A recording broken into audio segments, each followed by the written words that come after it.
कागजात नामजदगी जमा कराने की तारीख को एक्सटेंड कर दें, लेकिन पोलिंग डेट वही रखें। I was 1-0 up and 10-7 up. Houston में मैं ट्रेनिंग करता हूँ।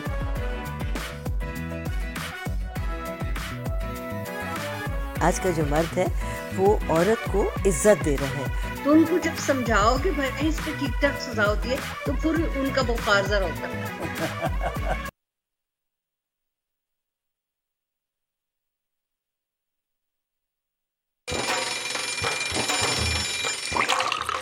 आजकल जिंदगी ही सुबह आउट ऑफ कंट्रोल है, दुनिया बोल है, तेरी दुनिया बोल है। अस्सलामुअलैकुम, वेलकम टू प्रोग्राम दुनिया बोल है। मैं हूं मुदस्सर इकबाल और आज प्रोग्राम के आगाज़ में ही मैं ये सोच रहा था कि जब मौसम थोड़ा सर्द हुआ है, ठंड हुई है, तो उसके बाद लोगों के जो मामूलात हैं वो तब्दील हो गए हैं। अब लोग जर्सी जैकेट पहनकर बाइक पर हों तो बड़ा ऐसे सुकड़ कर चल रहे होते हैं, और गाड़ियों में तो खैर बहरहाल लोग उस तरह से घुल कर चल रहे होते हैं। लेकिन एक चीज़ मैं आपको यहाँ पर बताऊँ, आज आते हुए एक चीज़ मैंने नोट की कि हम जब ट्रैफिक रूल्स की खिलाफ वर्जी कर रहे होते हैं, अपना रूल तो तोड़ रहे होते हैं, अपने आप को भी नुकसान देते हैं, लोगों को भी नुकसान दे रहे होते हैं। एक बंदा लाइन और लेन का ख्याल कर रहा है और दूसरी जानिब दूसरा शख्स उसी को काट कर तोड़ कर आगे निकलने की कोशिश कर रहा है, तो किसी न किसी तरह हादसा भी रूनुमा हो रहा है और लोगों को मजीद मुश्किलात पैदा करने का सबब भी आप बन सकते हैं। इसलिए कानून और आइन पर अमल करना ये बहुत ज़्यादा ज़रूरी है। तो प्रोग्राम का आज आगाज़ भी एक अच्छी ही बात से करते हैं। कोर्ट ऑफ द डे में आज हम बात करेंगे कि कायदे आज़म का कॉल है कि दुनिया में कोई कौम उस वक्त तक तरक्की नहीं कर सकती जब तक उस कौम के मर्दों के साथ साथ औरतें भी यानी कि ख़वातीन भी आगे न बढ़ें। आज वर्किंग वुमेन डे है। पाकिस्तान में हर साल 22 दिसंबर को यह दिन मनाया जाता है, जिसका मकसद काम करने वाली ख़वातीन के हुकूक का तहफ़्फ़ुज़ और उन्हें साजगार माहौल फराहम करना है। लेकिन क्या हम ऐसा करने में कामयाब हो पाए हैं? आज के प्रोग्राम में ये जानने की कोशिश करेंगे। लेकिन प्रोग्राम के आगाज़ में सबसे पहले आज बहुत बड़ी बड़ी खबरें हैं, उन बड़ी खबरों की जानिब बढ़ेंगे कि बड़ी खबर आज क्या है। तो बड़ी खबर में सबसे पहले आपको बताएंगे कि वक्त कम, मुकाबला सख्त। इंतखाबी उम्मीदवारों के लिए कागजात नामजदगी जमा कराने का आखिरी रोज़।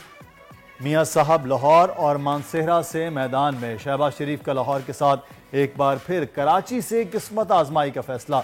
मरीम नवाज भी लाहौर और कराची की नशिस्तों पर मद्दे मुकाबिल। बिलावल भुट्टो का लाड़काना से इलेक्शन लड़ने का फैसला। जरा नम हो तो यह मट्टी बड़ी जरखेज है साकी। हुज़ैफा इब्राहिम ने साबित कर दिखाया। US open under 19 squash championship में शानदार कारकर्दगी। चांदी का तमगा जीतने वाले नौजवान खिलाड़ी आज दुनिया बोल है के मेहमान होंगे।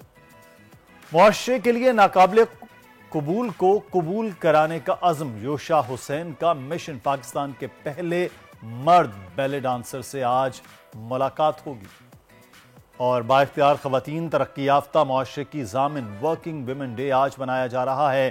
क्या हम काम की जगहों पर ख़वातीन के हुकूक का तहफ़्फ़ुज़ और उन्हें साजगार माहौल फराहम कर पा रहे हैं? आज जानने की कोशिश करेंगे। तो ये सूरत हाल है जनाब। आज 22 दिसंबर के हवाले से बाकायदा बात होगी, लेकिन ये जो दिसंबर है आहिस्ता आहिस्ता गुजरता जा रहा है और इसमें ठंड के मौसम में सियासी गहमा गहमी और सियासी गर्मा गर्मी अब शुरू होने जा रही है। और इलेक्शन की तैयारियों के हवाले से बात करें तो भरपूर किस्म की तैयारियां जारी हैं, चाहे वो उम्मीदवार हों या इलेक्शन कमीशन। रैलियां, जलसे, जुलूस तो इस वक्त नहीं हो रहे, लेकिन अगले आने वाले दिनों में पूरा जलसों की सीरीज शुरू हो सकती है। अलबत्ता इंतजामी उमूर जो हैं वो तेजी से मुकम्मल हो रहे हैं। इलेक्शन कमीशन ऑफ पाकिस्तान में कागजात नामजदगी जमा करवाने की आज आखिरी तारीख है। इस पर आपको एक खुसूसी रिपोर्ट दिखाएंगे और बात यह भी होगी, लेकिन इससे पहले सियासी मंजरनामे पर एक नजर डालते हैं। पहली खबर यह है कि बानी पीटीआई इलेक्शन लड़ेंगे और उनकी तैयारी मुकम्मल है, क्योंकि कल बानी पीटीआई ने अडियाला जेल में अपने कागजात नामजदगी पर दस्तखत कर दिए हैं। ये कागजात नामजदगी उनके वकील ने उन तक पहुंचाए थे और वकील ने तस्दीक की कि बानी पीटीआई मियांवाली, लाहौर और इस्लामाबाद से इलेक्शन लड़ेंगे। दूसरी अहम खबर यह है कि सहाफती तंजीमों और मुल्क भर के सहाफ़ियों ने साइफर समेत अहम मुकदमात की कवरेज पर पाबंदी पर तशवीश का इजहार किया है। सहाफ़ती तंजीमों का बयान है कि अमन पसंद मवाद की तशहीर और अदालती और सियासी कवरेज पर पाबंदी समेत सहाफ़ियों और चैनल्स पर दबाव इस घुटनज़दा माहौल में अदलिया ही के लिए रिलीफ का वाहिद दरवाज़ा है। अदलिया का दरवाज़ा भी बंद महसूस हो तो सूरत हाल मज़ीद ख़राब नज़र आती है। तीसरी तरफ बिलावल भुट्टो जरदारी का अहम बयान सामने आया जिसमें उन्होंने कहा कि नफरत और सियासत जो तकसीम की सियासत है उसे अब ख़त्म होना पड़ेगा। तो इसी पर हम बात करेंगे। हमारे साथ मौजूद हैं सीनियर सहाफ़ी तजज़ियाकार हसन अयूब साहब। बहुत शुक्रिया हसन अयूब साहब आपके वक्त का। सबसे पहले तो क्या कोई गुंजाइश है कि इसमें ये जो मुतालिबात हो रहे हैं, चाहे वो MQM हो, मुस्लिम नून हो, पीपल्स पार्टी हो, वो चाह रहे हैं कि शेड्यूल में कुछ तब्दीली हो, कागजात नामजदगी जमा करवाने का मुमकिन हो सकता है? देखिए, ये डिपेंड करता है जो चेयरमैन है, चीफ इलेक्शन कमिश्नर है सिकंदर सुल्तान राजा साहब, लेकिन वो आजकल को बातें मान नहीं रहे। यानी उनको जो जिस तरीके से अब रवैया बन चुका है, बातें मानने के वाले वो दिखाई नहीं दे रहे। जिस तरह आप देख लें कि डिस्ट्रिक्ट रिटर्निंग ऑफिसर जो है वो इस्लामाबाद के, उनकी तब्दीली के हवाले से हर रोज ही कोई मीडिया पर बात हो रही है, लोग ट्वीट्स कर रहे हैं, क्योंकि वो राना सनाउल्लाह साहब के अपॉइंटी हैं, तो उसको तब्दील नहीं कर रहे। यानी उसके हवाले से उनके यानी सबॉर्डिनेट ने किसी ने कोई एक हल्का सा खत लिख दिया था जरूर एस्टेब्लिशमेंट डिवीजन को। इनफैक्ट आईजी इस्लामाबाद के हवाले से भी, आईजी इस्लामाबाद भी राना सनाउल्लाह अपॉइंटी है, तो वो उसकी हो रहे। I don't know, I fail to understand कि ये क्या हो रहा है। यानी आपके मुल्क इलेक्शन कराने, अब जो सियासी जमातें हैं जिनके खतूत 3 जो पॉलिटिकल पार्टीज हैं उन्होंने खत लिख दिया है, और उनकी डिमांड क्या है? वो उनकी डिमांड ये कर रहे हैं कि आप कागजात नामजदगी जमा कराने की तारीख को एक्सटेंड कर दें, लेकिन पोलिंग डेट वही रखें। तो अगर 1-2 दिन की एक्सटेंशन अगर हो जाएगी तो उससे हर्ज तो कोई भी नहीं है, ना ही आपका इंतखाबी शेड्यूल जो है वो मुतासर होगा। जो स्क्रूटनी है, स्क्रूटनी के दिन 2 दिन कम करते हैं आप। अच्छा, लेकिन हसन साहब एक चीज़ यहाँ पैरेलल ये भी एक बात हो रही थी कि जब लोगों को पता है कागजात नामजदगी जमा करवाए जाने हैं तो उससे रिलेटेड लोगों को पहले से मालूम होता है, उनके वकला को मालूम होता है कि किन कागजात की ज़रूरत है, किन डॉक्यूमेंट्स के चाहिए होते हैं। तो फिर इतनी लंबी चौड़ी डेट मज़ीद चाहिए क्यों होती है? पहले से तैयारी होती है तो वो तो 1-8 दिन में भी हो सकता है। असल में हमारे लोग हैं, स्पेशली जो ओल्ड स्कूल है, जो ओल्ड स्कूल वो लास्ट मिनट .com हम कहते थे बचपन में .com वाला सिस्टम है उनका। तो जो लोग अपने टैक्स रिटर्न्स फाइल करते हैं उनकी तो ये प्रॉब्लम नहीं है, क्योंकि जो उन्होंने जो गुज़िश्ता साल में अपनी अपने टैक्स रिटर्न्स फाइल किए हैं, तो मेजॉरिटी चीज तो आपने वहीं से ही जो है उसको रिप्लिकेट करना है। बिल्कुल। के बावजूद कई लोगों को आपको मालूम है कि वो अपनी जो वैल्यूएशन है उसको वो कम जाहिर करते हैं, और शायद वो बच रहे हैं, कोशिश कर रहे हैं किसी तरीके से। देखिए जी, अगर जो साफ सुथरा आदमी है ना, उसके लिए तो अपने नॉमिनेशन पेपर फाइल करना कोई लंबा चौड़ा काम नहीं है। लेकिन किसी के ऊपर कोई मुकदमात हैं या कोई किसी के ऊपर कुछ जो है वो टैक्स एवेजन के हवाले से कोई चीज यकीनी तौर पर फिर उसको प्रॉब्लम्स होते हैं। वो कहता है कि मेरी चोरी पकड़ी ना जाए। तो आपको पता है कि हमारे जो पॉलिटिशियंस हैं, वैसे तो वो खुद को बड़े बासूल बाकिरदार, बड़े साफ शफाफ करार देते हैं, लेकिन हकीकत से इस बात का ताल्लुक थोड़ा कम ही होता है। सही। अच्छा, लेकिन ये है कि अब बहरहाल उन्होंने कागजात नामजदगी जमा कराने। दूसरा जो मामला खबर हम दे रहे थे वो है बानी PTI के हवाले से कि वो भी इलेक्शन अब लड़ रहे हैं। आप क्योंकि कोर्ट रिपोर्टिंग करते हैं, अदालत के मामलात और कुछ उन केसेस के हवाले से बड़ी गहरी नज़र है आपकी हसन, तो क्या मुमकिन है कि वो जिस तरह से मुख्तलिफ हल्कों से अपने कागजात नामजदगी जमा कराने की प्लान कर रहे हैं वो इस इलेक्शन में आ जाए? नहीं, इलेक्शन में तो वो हिस्सा नहीं ले सकते, वो तो डिस्क्वालिफाइड है। क्वालिफिकेशन उनकी 5 साल के लिए है, और 5 साल तो अभी गुजरे नहीं है, अभी तो मेरे ख्याल से चंद माह गुजरे हैं। तो उनके लिए वो बेसिकली ये पॉलिटिकल स्टंट होता है ना। वो उन्होंने जाहिर ये करना है जी, मैं तो इलेक्शन लड़ना चाहता था लेकिन सिस्टम ने मुझे इलेक्शन नहीं लड़ने दिया, मुझे इंतखाब दायर करना था। अब वो बात ये है कि बानी चेयरमैन तहरीक इंसाफ नायल हैं, उनको मालूम है, उनको तो नॉमिनेशन पेपर्स फाइल करने की जरूरत नहीं है। कोई सारी बात है, उनके पेपर्स को रिजेक्ट करना है। रिटर्निंग कोई भी रिटर्निंग ऑफिसर है। तो इस लिहाज से अब वो लोग जिनके ऊपर ताहयात नायली का जो फैसला है 62(1)(f) के तहत नायली हुई है, के हवाले से भी इलेक्शन एक्ट में तरमीम हो चुकी है, और उनकी नायली को यानी मैक्सिमम डिस्क्वालिफिकेशन का जो पीरियड है उसको 5 ईयर्स कर दिया गया है। इस लिहाज से नवाज शरीफ और शहबाज शरीफ साहब तो वैसे बज़ाहिर क्लियर है, लेकिन इसके बावजूद सुप्रीम कोर्ट में 2 जनवरी को एक केस टेकअप होने जा रहा है। 7 मेंबर बेंच है जिसकी सदर खुद चीफ जस्टिस काजी फाइसा करेंगे। तो उसने जो बेसिकली कॉन्ट्रडिक्शन है बिटवीन सुप्रीम कोर्ट डिसीजन और इलेक्शन एक्ट जी हाँ बिल्कुल के हवाले से उन्होंने वजाहत करनी है। तो मोस्ट लाइकली वो वजाहत हो जाएगी और उसके बाद बाकी लोग जो 62(1)(f) के तहत नायल हो चुके हैं और 5 साल से ज्यादा मुद्दत गुजर चुकी है, तो वो फिर अपना इलेक्शन कंटेस्ट कर पाएंगे। क्योंकि यानी जिन्होंने ये फैसला तहरीर किया था ताहयात नायली वाला, उनको भी रिग्रेट्स थे। यानी साबिक चीफ जस्टिस उमर ता बंदियाल साहब, उन्होंने भी फैसल वाडा के केस के अंदर, अगर आपको याद हो, तो उन्होंने ये फरमाया था कि ये ताहयात नायली है ये डेथ पेनल्टी है एक पॉलिटिशियन के लिए। तो बज़ाहिर इस चीज को मेरे नहीं ख्याल कि ये सस्टेन कर पाएगी। ताहयात नायली खत्म होने जा रही है। सही। तो दूसरी जानिब इलेक्शन कमीशन में भी बल्ले के निशान के मामलात हैं और तौहीन इलेक्शन कमीशन के मसाइल हैं पीटीआई के कुछ लोगों के लिए, तो वहाँ क्या खबरें हैं जो चल रही हैं? देखिए, वैसे तो फैसला महफूज किया हुआ है बल्ले के निशान के हवाले से और मोस्ट लाइकली आज फैसला आ जाएगा। लेकिन यानी अगर आप मुझसे पूछते हैं तो पिछले हफ्ते में था कि शायद बल्ले का निशान 100% होगा। अच्छा। लेकिन आज मैं ये कहूंगा कि 25% या 30% जो है वो उसमें कमी आ चुकी है। यानी अब आप उसको ये देखें कि उसकी वजूहात ऐसी हैं कि इलेक्शन कमीशन के ऊपर हर रोज हमले हो रहे हैं। और देखिए, जितने भी हम बजाय बताते हैं कि ये फलां शख्स बड़ा बासूल है, चीफ जस्टिस जो है काजी फायजी साहब, वो आयन और कानून की बात करते हैं, लेकिन अगर रियल टर्म्स में देखिए तो है तो ये तमाम लोग इंसान। तो जब इनके ऊपर जाती आप हमले करेंगे, इनकी फैमिलीज के ऊपर हमले करेंगे, इनके ऊपर इनसे मुतल्लिक गलीज गुफ्तगू ट्विटर के ऊपर, सोशल मीडिया के ऊपर जारी रखेंगे, तो बहरहाल वो इंसान होंगे और फिर वो आपको रेस्क्यू नहीं करेंगे। वो फिर अगर आपकी कोई एनोमली मौजूद है तो फिर आपको उसके ऊपर स्पेयर भी नहीं करेंगे। तो यही मुझे बज़ाहिर होता दिखाई दे रहा है, क्योंकि इंट्रा पार्टी इंतखाबात तहरीक इंसाफ के तो बड़े मतलब यानी इसी तरह से हुए हैं जिस तरह तमाम सियासी जमातों ने अपने इंट्रा पार्टी इलेक्शन किए थे। लेकिन फिर अगर पकड़ करना चाहे इलेक्शन कमीशन तो वो बड़े बासानी पकड़ कर सकता है, क्योंकि इनमें बहुत सी ऐसी चीजें होती हैं। 40 क्वेश्चंस उन्होंने इनके सामने प्लेस किए हैं और मेरे ख्याल से इनके पास 4 सवालों के जवाब भी नहीं होंगे।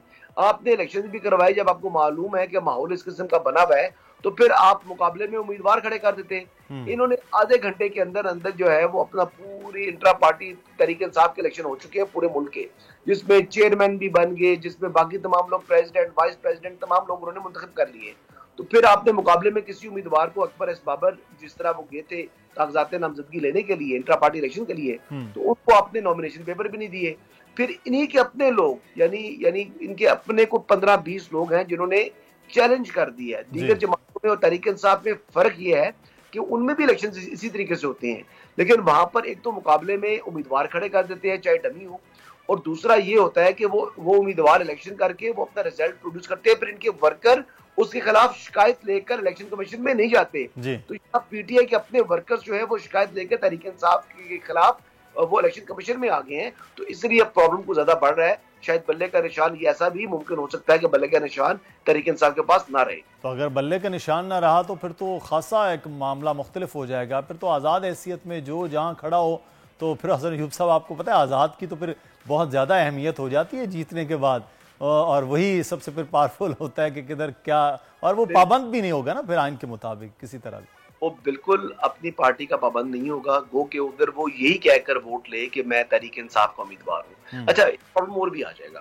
प्रॉब्लम ये होगा कि हर हल्के में आपको पता है 3-4 उम्मीदवार होते हैं जो कि इंडिपेंडेंट इलेक्शन कंटेस्ट कर रहे होते हैं, तो वो 3 के 4 भी जो है ना क्लेम कर रहे होंगे कि हम पीटीआई के उम्मीदवार हैं, क्योंकि जहरी बात है उनको मालूम है कि पीटीआई का तो निशान है ही नहीं। तो हर खड़ा होगा वो कहेगा, जिसका पीटीआई से दूर दूर तक कोई ताल्लुक नहीं होगा, वो भी कहेगा जी कि मैं पीटीआई का उम्मीदवार हूँ और मुझे खान साहब ने जो है ना वो गो अहेड दी है।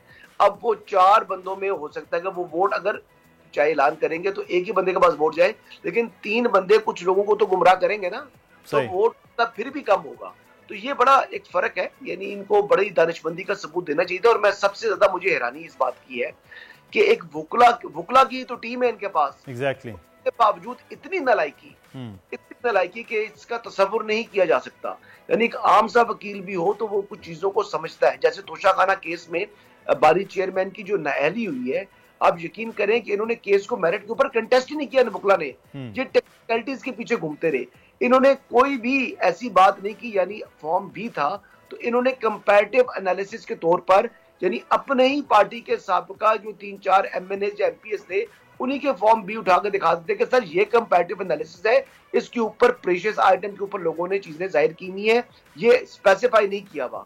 तो इन्होंने ये काम भी नहीं किया, तो मरवाया इमरान खान को इनके वकला की टीम ने, और वकील ही हमेशा मरवाता है। यानी मुझसे अगर कोई पूछे कि कौन सा करूं फला मुकदमे के लिए, आप यकीन करें मैं हैंड्स अप कर देता हूं, मैं कहता हूं भाई ये काम आप किसी और से पूछ लें, ये मशवरा। तो ये अब देखते हैं जो वकला की टीम ने जो कुछ किया है उसके असरात अब क्या आते हैं, आज जो फैसला सामने आएगा इलेक्शन कमीशन से। बहुत शुक्रिया हसन अयूब साहब, तजज़ियाकार हमारे साथ मौजूद थे, और इलेक्शन के मामलात अब अगले आने वाले दिनों में मजीद तेजी के साथ आगे बढ़ रहे हैं, और हम भी आगे बढ़ेंगे और बात करेंगे इस वक्त खेल के मैदान से, जहां पर इस वक्त जबरदस्त किस्म की कामयाबी पाकिस्तान के हिस्से में आई है।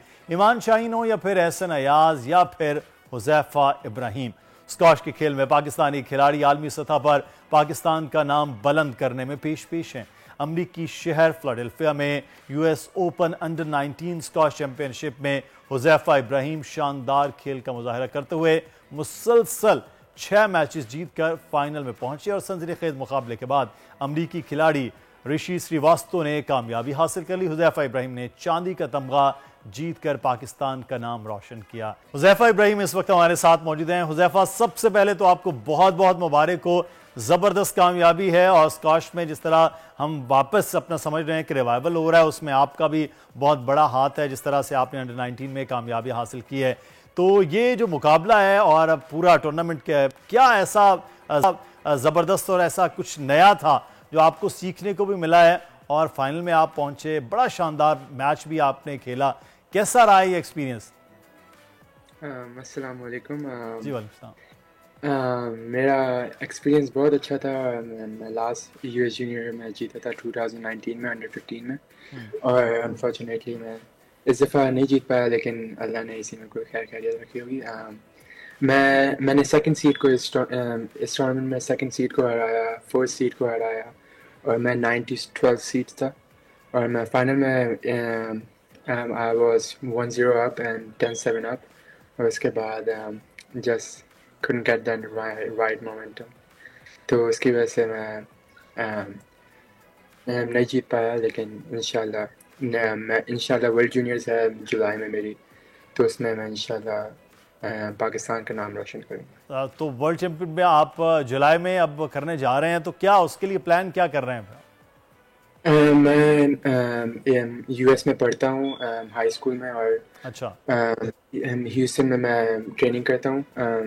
मेरे कोच हैं जानज़र मसूद, उनके साथ, और मैं ह्यूस्टन में ये वर्ल्ड जूनियर हो रही है इस दफ़ा, तो मैं उधर ही ट्रेनिंग करूँगा अपने स्कूल ख़त्म होने के बाद, और फिर उधर ही मैं इंशाल्लाह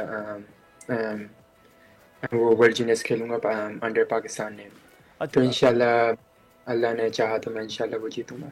इंशाल्लाह हमारी बहुत सी दुआएं हैं आपके साथ। लेकिन हुज़ैफा, मुझे ये बताइएगा, अंडर 15 में आप जीते थे, तो ये कब से आपने स्क्वाश खेलना शुरू किया है, और आगे तो फिर मुझे लगता है कि बस सारी उम्र आप स्क्वाश खेलेंगे, फिर खिलाएंगे, तो कोच होंगे, हम तो आपको ये देख रहे हैं, लेकिन स्टार्ट कब किया था आपने, और कैसे ये शौक स्क्वाश की तरफ हुआ? मेरे अब्बू मुझे लेकर गए थे स्क्वाश कोर्ट जब मैं 5 साल का था, और मैं अपने अब्बू को ही थैंक यू कहूँगा, क्योंकि उनकी वजह से मैं अभी इधर नहीं होता। अगर मेरे अब्बू की बहुत सपोर्ट है, मेरी फैमिली की बहुत सपोर्ट है। वो मुझे लेकर गए थे कराची में नेवी के स्क्वाश क्लब में, और उधर से मैंने शुरू किया, और फिर अब मैं इतना आगे आ चुका हूँ। अब मैं my dad, because my dad. सही, तो ये बिल्कुल आपके पेरेंट्स का बड़ा ज़बरदस्त ये हाथ है कि जहां आज पहुंचे आप। हमें तो बड़ी खुशी हुई जब ये खबर हमारे सामने आई है। लेकिन ये बताइए, आपका अब्बू तो आपको लेकर आए, लेकिन फेवरेट प्लेयर आपका कौन है जिसको आप देखते थे शुरू से, उसकी गेम देखना और सीखना देख के कि ये बहुत ज़बरदस्त खेल रहे हैं और मैंने भी ऐसा ही कुछ बनना है? एक्चुअली मेरे फेवरेट प्लेयर इजिप्शियन थे, और वो रामेश्वर, उनका मुझे बहुत स्किल लेवल वो बहुत अच्छे थे स्किल वाइज, तो उनका मैं हमेशा गेम देखता रहता हूँ, और होपफुली मैं एक दिन उनके जैसे बनूँगा। तो हम तो आपको इंतज़ार कर रहे हैं कि आप सीनियर कैटेगरी में वर्ल्ड चैंपियन बन के आएँ, और जो जहांगीर खान और जानशेर खान जहां लेगेसी छोड़ गए थे पाकिस्तान के लिए, अब वो हुज़ैफा इब्राहिम वो करे। तो अंडर 19 से अब हम आपको बहुत इंशाल्लाह आगे देख रहे हैं। लेकिन हुज़ैफा, एक चीज़ बताइए कि आप स्टडीज़ भी कर रहे हैं, आप बता रहे हैं कि यहाँ पर हाई स्कूल, और साथ में ट्रेनिंग, कितना ये होता है टफ के स्टडीज़ ट्रेनिंग, और कितना टाइम देते हैं आप फिर ट्रेनिंग को? मैं टाइम स्टडीज़ होती है मेरी, मैं सुबह स्कूल से पहले मैं स्क्वाश खेलता हूँ और कभी मैं जिम वगैरह करता हूँ। फिर स्कूल के बाद, क्योंकि मैं बोर्डिंग स्कूल में हूँ, तो मैं उधर स्क्वाश वगैरह खेलता हूँ। मुझे मैं स्कॉलरशिप पे आया हूँ बिकॉज ऑफ स्क्वाश। तो स्कूल के बाद फिर मैं स्क्वाश खेलता हूँ, फिर ऐसे ही। और फिर जब ब्रेक्स होती हैं मैं ह्यूस्टन आता हूँ ट्रेनिंग करने। और जब मैं पाकिस्तान जाता हूँ तो मैं आर्मी के डिपार्टमेंट के से खेलता हूँ उनके अंडर। तो मैं आर्मी की मेरी बड़ी सपोर्ट है, तो मैं उनके थैंक यू करना चाहता हूँ कि वो मेरी बड़ी हेल्प करते हैं। मैं इधर भी होता हूँ तो जब इधर भी होता हूँ तो हेल्प करते हैं, और जब पाकिस्तान में भी होता हूँ तो हेल्प करता हूँ। ये तो बड़ी अच्छी है, आपका डिपार्टमेंट बड़ा ज़बरदस्त है कि आप आर्मी की तरफ से खेल रहे हैं लेकिन आप स्टडीज़ के लिए वहाँ मौजूद हैं। तो फिर यहाँ नेशनल चैम्पियनशिप हो तो क्या फिर यहाँ ट्रैवल करके आते हैं? और जो पाकिस्तान में इस वक्त स्क्वाश के जो प्लेयर्स बाकी आप देख रहे हैं, जो अंडर 12 हैं, अंडर 15 के हैं या सीनियर प्लेयर्स हैं, और ट्रेनिंग्स के जो मामलात हैं अमेरिका में, यहाँ पे डिफरेंस क्या आपको फील हुआ? फैसिलिटीज़ वाइज आपकी अगर स्टडी साथ हो रही है तो आपका जस्ट डिफरेंट माहौल, और वो हर चीज़ का डिफरेंस है, और ट्रेनिंग वाइज भी बहुत डिफरेंस है। और मैं इधर मैं स्टडीज़ भी करता हूँ, स्क्वाश भी साथ खेलता हूँ, तो थोड़ी डिस्ट्रैक्शन भी होती है। और पाकिस्तान में भी मैं अपना पूरा बचपन में पाकिस्तान में गुजारा है, लाइक 5-6 साल में उधर ही ट्रेनिंग की है अपने अब्बू के साथ, तो कराची में। और जी फैसिलिटीज़ वाइज मेरे स्कूल में और मेरे ह्यूस्टन स्क्वाश क्लब में मैं उधर ही ट्रेनिंग करता हूँ, मुझे पसंद है होपफुली। और सही, तो हुज़ैफ़ा आपके लिए बेस्ट विशेस हैं। जुलाई में आपका वर्ल्ड चैम्पियनशिप आ रही है, तो हम उम्मीद करते हैं कि जब आप वहाँ से कामयाब होंगे फिर आप हमारे साथ मेहमान होंगे। बहुत शुक्रिया हुज़ैफ़ा इब्राहिम, बेस्ट विशेस आपके लिए बहुत। और नाज़रीन, अब हमें ब्रेक की जानिब बढ़ना है, ब्रेक बहुत ज़रूरी है। ब्रेक के बाद वापस आएंगे तो फिर कुछ मेहमान हमारे साथ होंगे, मज़ीद कुछ बातें होंगी।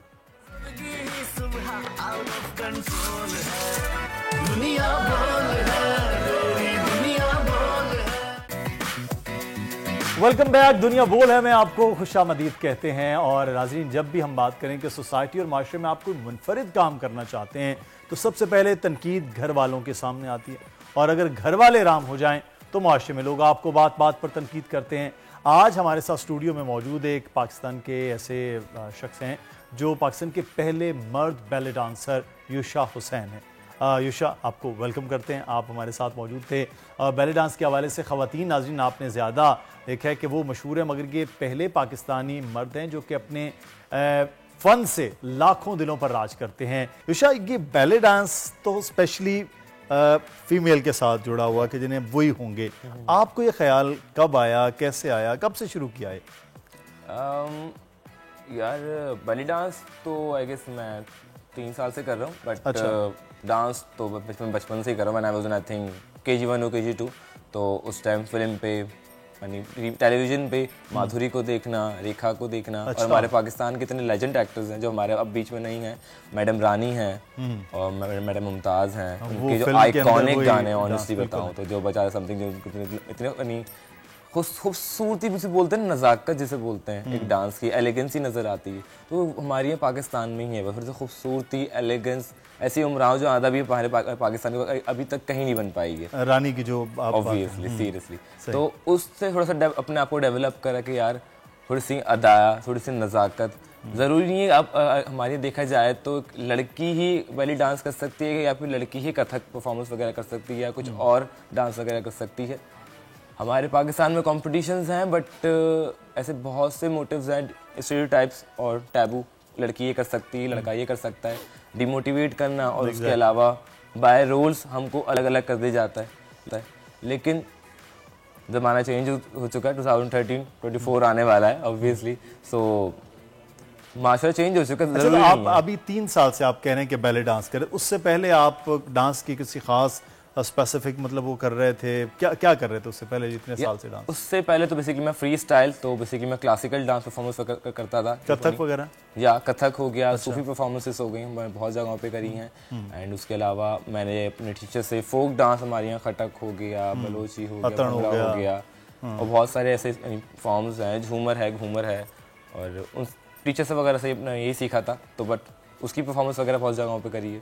सही। तो ये कथक में तो हमारे पास बहुत से नाम है, बड़े डांसर है, आपने बैले डांस को चूज क्यों किया?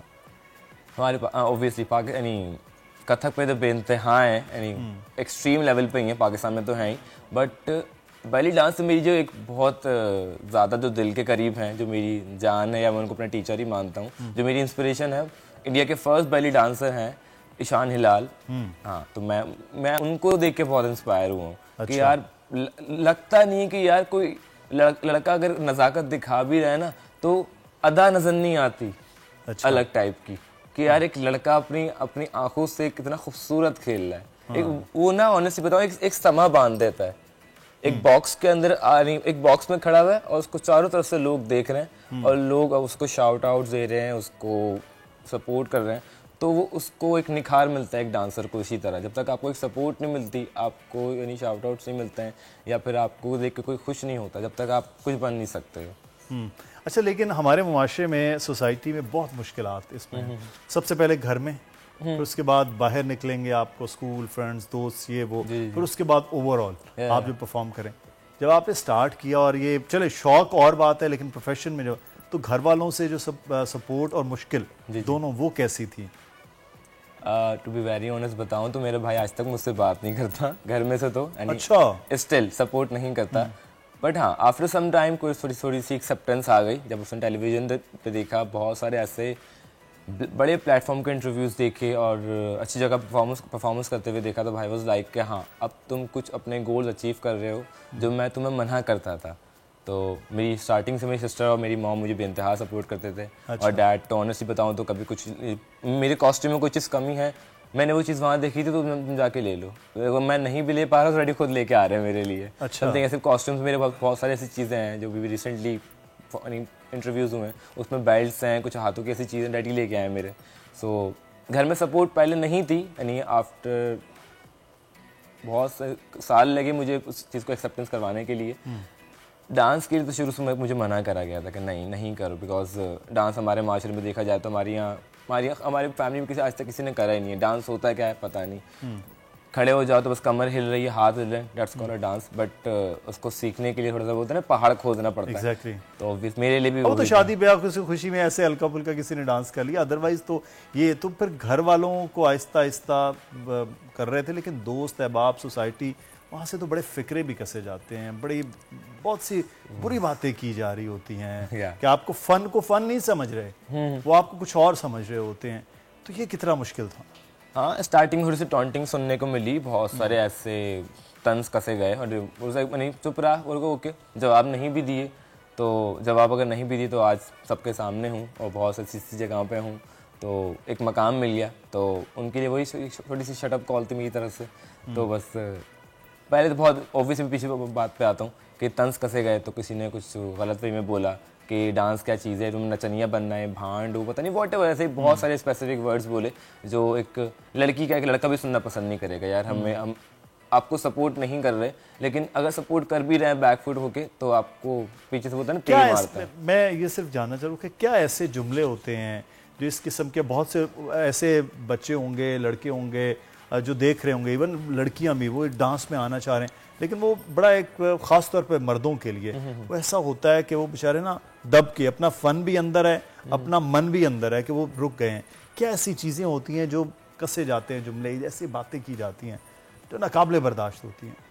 बचपन से ऑनेस्टली बताया जाए तो डांस, कोई भी डांसर, इवन मैं भी क्यों ना हो, मेरे साथ के और भी कोलीग्स हैं, घर में डांस करते हैं या फिर किसी इवेंट्स में कर रहे होते हैं, तो हाँ कुछ लोग हंसते हैं, कुछ एंजॉय करते हैं, अच्छे बुरे लोग हर जगह ही होते हैं। तो कोई अप्रिशिएट करता है, कोई बैड कमेंट्स करता है। बैड कमेंट्स वो एक्सट्रीम लेवल वाले होते हैं कि पता नहीं क्या बोलना चाह रहे होते हैं, जो बंदा बस उनकी शक्ल देख के चुप हो जाता है कि हम उनको क्या बोलें, ये कुछ ज़्यादा ही ऊपर से आ रहे हैं तो बस बोलने दें, खैर उनको जवाब देना ज़रूरी नहीं होता। बोलते हैं ना, यानी मेरी मॉम का एक जो बताती है मुझे कि यानी घर के बाहर से अगर तुम गुजर रहे हो किसी सड़क वगैरह पे, कुत्ता भौंकता है ना तो उसको भौंकने दिया जाता है।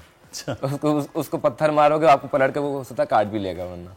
अच्छा, ये वैसे बड़ी ज़बरदस्त आपकी ना स्ट्रांग हो गए हैं आप इस मामले में। अच्छा यूशा, मुझे एक बात बताएं, आपने बैले डांस जो है वो बाकी कथक भी, झूमर, घूमर, अतन, सब कुछ आप कह रहे हैं कि वो सीखा, लेकिन ये बैले डांस पे आप मूव हुए तो सीखा फिर कहाँ से है?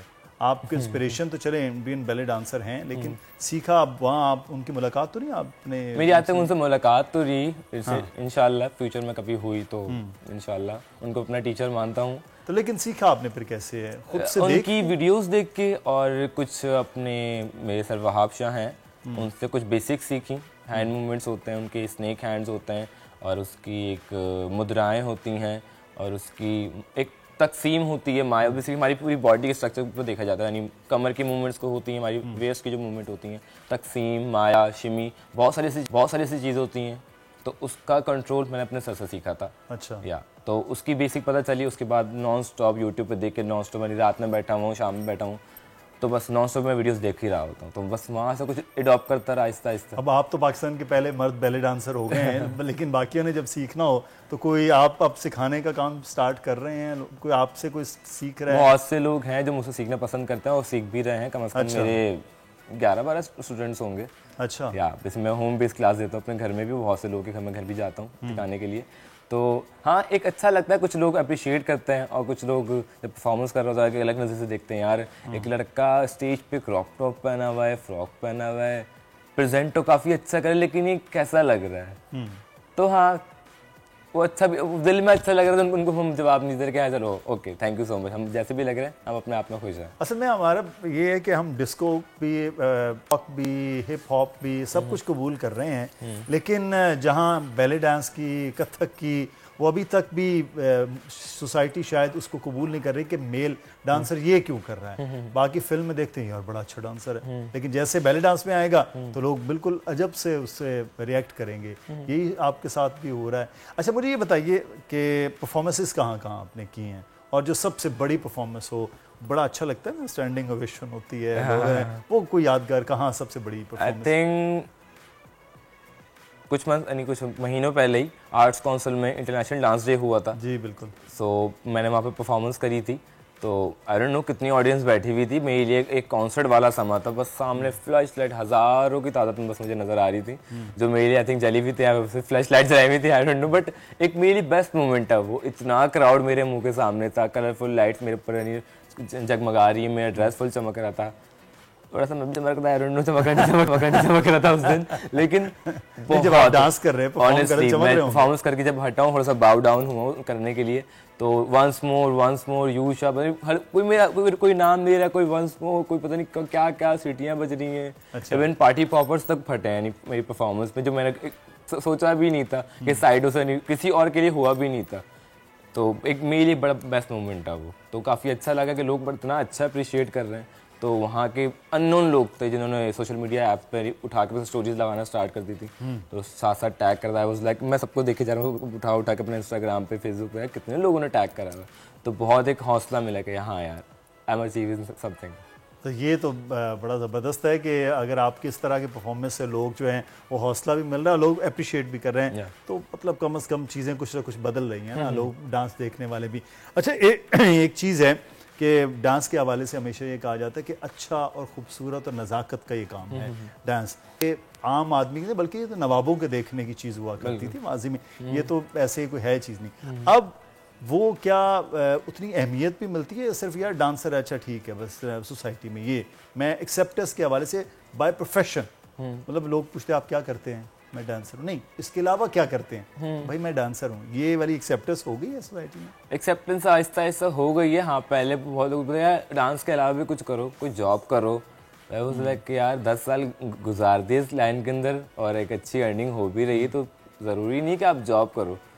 मैं नहीं बोलूँगा यार जॉब अच्छी बात है, जॉब करना भी कोई बुरी बात नहीं है ऑब्वियसली, लेकिन आपका एक बैक सपोर्ट बन रहा हो उसके साथ साथ, लेकिन अब बैक प्रोफेशनली बहुत से ऐसे डांसर्स हैं जो किसी को लेके आगे चल रहे होते हैं, तो मेरा भी यही माइंड है, बिकॉज मेरी इंटेंशंस इस बैली डांस को लेके, तो ऑनेस्टली बताऊँ तो इसको थोड़ा सा इंटरनेशनल लेवल पे लेके जाना है ज़रा आहिस्ता आहिस्ता, इंशाल्लाह होपफुली ऐसा हो जाए, या मैं हूँ या कोई और, देखते हैं कोई और बैली डांसर अभी तक तो है नहीं, लेकिन शायद होपफुली मैं ले जाऊँ। लेकिन इसको जो आपने भी सवाल करा, क्या कहते हैं लोग क्या पूछते हैं और क्या सवाल करते हैं, सवाल तो बेइंतहा करते हैं। एक तो उनका सवाल रुकता ही नहीं है, सवाल के बाद एक और सवाल होता है, उसी सवालों में एक तीसरा सवाल भी होता है। अच्छा। तो उनका ही जवाब देते थे, बंदा उनकी शक्ल देखता रह जाएगा, उनको यार तुमको क्या जवाब दे, जॉब कर सवाल लेंगे। तो मैं भी बहुत कर रहा हूँ ना, ये भी ये तो बेसिकली हमारे टीवी पे आ रहे इंटरव्यू चल रहा है बेसिकली, तो ऑब्वियसली तो सवाल करते थे वो नहीं, उनके सवाल के जवाब मैं देना पसंद ही नहीं करता यार, मकसद क्या है, जरूरी है एक टाइम गुजार दिया जॉब करना मिल लिया, लेकिन आपकी परफॉर्मेंस उनको जवाब होता है ना, यही असल चीज़ है कि आपकी परफॉर्मेंस होनी चाहिए। अच्छा, मैं चाहूँगा आप अगर कुछ बेसिक से, वैसे तो आपकी परफॉर्मेंस जो है वो यूट्यूब पे भी बड़ी ज़बरदस्त है, सोशल मीडिया पे नज़र आ रही है, तो अगर आप यहाँ थोड़ा बेसिक्स बताएं कि क्या चीज़ होती है पहले डांस बाकी डांस से कोई मुख्तलिफ है, तो मैं कहूँगा आप हमारे अगर कैमरामैन यहाँ आपके सेट के आप खड़े होकर बता सकेंगे बेसिक्स के हवाले से। आप बेसिक तो बेसिकली ऑनेस्टली कुछ उसको मैं बता दूं। हाँ श्योर। और थोड़ा सा अटकेगा पता है। अच्छा अपने ना मूव के हवाले से थोड़ा सा बताइएगा भी, फिर हम या मैंने फर्स्ट ऑफ ऑल तो हमारी बैली डांस की जो हमारे मूवमेंट्स होते हैं कॉल स्नेक हैंड्स। तो जब हम वॉल पे पेंट कर रहे हैं, अच्छा जस्ट लाइक दिस 1 2 3 4 1 2 3 4 1 2 3 4 1 2 3 4 1 2 3 4। अब हमारी जो बनी कुछ हमारी शिमी होती है, इसको चलाने के लिए हमारे इसकी बेसिक देखी जाती है हमारी नीज, तो इसको हमारे आउटवर्ड उसको चलाना पड़ता है 1 2 3 4 1 2 3 4। आपको दोनों आप इस दोनों के एक साथ चलोगे तो आपका थोड़ा सा कंट्रोल होना चाहिए आपके चेस्ट के ऊपर, तो आपकी कमर ऑटोमेटिकली चलेगी जस्ट लाइक 1 2 3 4 1 2 3 4।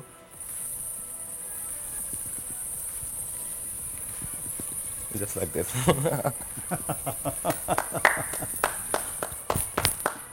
ये जबरदस्त है। ये दूसरा आपका कॉस्ट्यूम भी फिर इसके साथ मैच कर रहा होता है, जैसे ये लगे हुए हैं और साथ साथ उसकी आवाज आ रही है झन झन, ये भी जरूरी मेरे ख्याल में है बहुत ऑब्वियसली। बैली डांस में तो डेफिनेटली आपको अपनी बॉडी एज ए बॉय को लड़कों को किसी की जरूरत नहीं होती, अपनी बॉडी को दिखाएं तो अच्छा ही लगता है।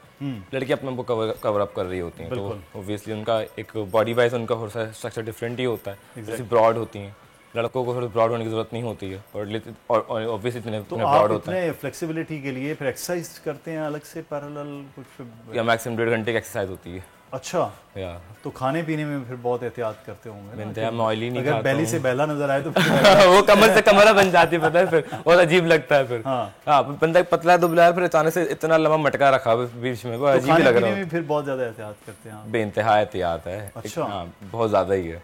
ऑयली नहीं खाता हूँ, बहुत सारी ऐसी चीजें हैं नहीं, कभी कभार दिन का भी खाना स्किप कर देता हूँ, काफी हद तक लाइट चीजें खाता हूँ। अच्छा, तो प्रोड्यूसर साहब से मैं पूछना चाहूँगा कि अगर हमारे पास म्यूज़िक है तो हम थोड़ा परफॉर्म करवाते हैं, देखते हैं।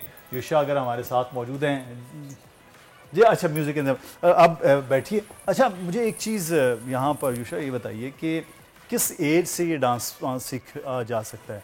और आप तो कह रहे हैं आपने तो बचपन से सीखा, अब बचपन में जो फ्लेक्सिबिलिटी आहिस्ता आहिस्ता बनती है, अब वो किसी को अब 20-25 साल की उम्र में वो नहीं बन सकती है ना, अब जिस्म और तरह से हो जाता है, तो ये कब कैसे के उम्र में सीखा जाना चाहिए? इस डांस की ऑनेस्टली बताओ तो कोई एज नहीं होती, आप किसी भी एज में सीख सकते हो, आप भी इस एज में सीख सकते हैं। बहुत अच्छा। मैं 40 साल में अब जो है वो डांस, और फिर वो भी इस जरूरी नहीं आप बैली डांस ही करो, उसके अलावा भी बहुत सारी फॉर्म्स हैं हमारी हिप-हॉप है। मैं डांस की ओवरऑल बात कर रहा हूँ, तो आप कर सकते हैं बहुत सारे। डांस की एज नहीं होती है, और मैं बोलता हूँ यार डांस का कोई जेंडर नहीं होता है। हाँ, नहीं, डांस तो ऑब्वियसली कि ना उसकी एज है ना उसकी फॉर्म है। Accept your body, accept yourself. जब आप कुछ करने खड़े हो रहे हो तो यार सोचो नहीं। वैसे हर एक बंदे के अंदर डांसर एक होता है जो शादियों में, पार्टियों में वो नजर आ जाता है, या तो ये स्टार्ट हो जाता है या फिर ये कुछ ना कुछ कर रहा होता है म्यूजिक के साथ कुछ ना कुछ कर रहा होता है, कुछ ना कुछ चल रहा होता है। अच्छा, लेकिन एक चीज मुझे बताएं कि पाकिस्तान में एक बहुत लंबे चौड़े डांसर्स की, जैसे हम बात भी कर रहे थे प्रोग्राम से पहले कि सम्राट फैमिली है, दोनों निगत चौधरी और बाकी लोग, मतलब महाराज कथक से लेके ये चीज़ें बड़ी लंबी चौड़ी स्टार्ट हैं डांस के हवाले से। लेकिन आपने उस तरफ क्यों नहीं मूव किया, क्या वजह थी? कंपटीशन था, उससे पहले बहुत से लोग थे कि मैं इस तरफ नहीं बैले डांस की तरफ आऊँ? ऑनेस्टली बता तो कंपटीशन बेनतहा है बैनी कथक और बहुत सारी क्लासेस यानी क्लासिक फॉर्म्स के अंदर, बिकॉज मेरे खुद के टीचर हैं, सलमानी चाव हैं, खुर्रम ताल हैं, उनके उस्ताद यानी शाकिर सम्राट हैं, उस्ताद पप्पू सम्राट हैं, पता नहीं पूरी सम्राट फैमिली बहुत लंबी लिस्ट है, तो मुझे तो खुद भी नाम भी नहीं पता कितनी लंबी है। उसके बाद शाकिर सम्राट हैं। हम तो पाकिस्तान की हर फिल्म में उनका नाम ही देखते हैं, सिर्फ नाम ही लिखा हुआ आ रहा होता है, लेकिन मैं तो ऑनेस्टली सबके साथ प्लेटफॉर्म शेयर करा, एज असिस्टेंट भी काम करा सबके साथ, तो एक अच्छा लगा कि सबके साथ एक स्टेज शेयर कर रहा हूँ, एक स्टूडियो शेयर कर रहा हूँ, या एक फिल्म वगैरह भी उनके साथ काम करता हूँ, अच्छा लगता है। लेकिन घबराता हूँ यार, क्लासिकल करो तो एक लिमिट तक, मैं नहीं कर सकता हूँ। कितना वैसे टाइम तक आप डांस मुसलसल कर लेते हैं? कि बहुत मुश्किल है, मुझे लगता है 20-25 सेकंड में लोगों के सांस फूल जाते होंगे। मैंने 10 मिनट की परफॉर्मेंस भी करी है। अच्छा, मुसलसल इसी तरह? हाँ, मुस्तकिल। इसके लिए तो स्टेमिना बढ़िया, फिर वो 1.5 घंटे की एक्सरसाइज, फिर इसका मतलब है स्टेमिना इंप्रूव कर रहे हो। मेरे नहीं, वैसे बहुत सारे ऐसे डांसर तो कम से कम 1 घंटा भी खड़े रहते हैं परफॉर्मेंस के लिए। अच्छा, या बिकॉज उनकी लाइन टू लाइन बहुत सारी परफॉर्मेंसेस होती हैं, क्विक चेंज करने के लिए 20 सेकंड का उनके पास टाइम है, फौरन स्टेज पे आते हैं। अच्छा, ऐसे बहुत सारे डांसेस होते हैं, ऐसे हम थिएटर्स कर रहे होते हैं, या फिर लाइव परफॉर्मेंसेस होती हैं तबले के ऊपर, तो तबले के ऊपर तो हमारी परफॉर्मेंस बड़ी खतरनाक होती है। एक तो उसके रिदम पकड़ना, फिर उसके बाद उसका कॉस्ट्यूम संभालना बहुत मुश्किल होता है। तो लाइव तबले के ऊपर परफॉर्म, तो फिर इससे मतलब है कि आप और तबले वाले का जो वो संगत है ना, वो भी बड़ी ज़रूरी होती है कि सारी चीज़ों को, उसके लिए अलग से प्रैक्टिस फिर चल रही होती है। यानी मैं वैसा वाला स्टूडेंट नहीं हूँ किसी का। अच्छा, मैं बेसिकली तबले पे अभी तक मैं आया नहीं हूँ ना, मैं शागिर्द हूँ किसी का। अच्छा, हाँ, स्टूडेंट हूँ, बट वैसा वाला मैं कोई सीन नहीं है। अच्छा अच्छा, इंशाल्लाह कोई ना कोई बन जाता, अच्छी बात। तो आगे मतलब प्लान है? वैसे प्लान तो बेनतहा है, पता नहीं कितने प्लान हैं। अभी तो बर वक्त कम से कम 3-4 कश्तियों में मैं सवार हुआ हूँ, लेकिन एक कश्ती सबसे आगे बैली डांस की। चलें, आप की ये सबसे पहले कश्ती है, ये आगे चल के जहाज़ पूरा बन जाए। हमारे आपके बेस्ट विशेज़ है, बहुत शुक्रिया यूशा, आप हमारे साथ मौजूद थे। और नाज़रीन, अब हमें ब्रेक की जानिब बढ़ना है, ब्रेक लेते हैं, ब्रेक के बाद वापस आएंगे, फिर कुछ और मज़ीद मेहमान भी हमारे साथ होंगे, उनसे भी कुछ मज़ेदार बातें करेंगे। हमारे साथ रहिए।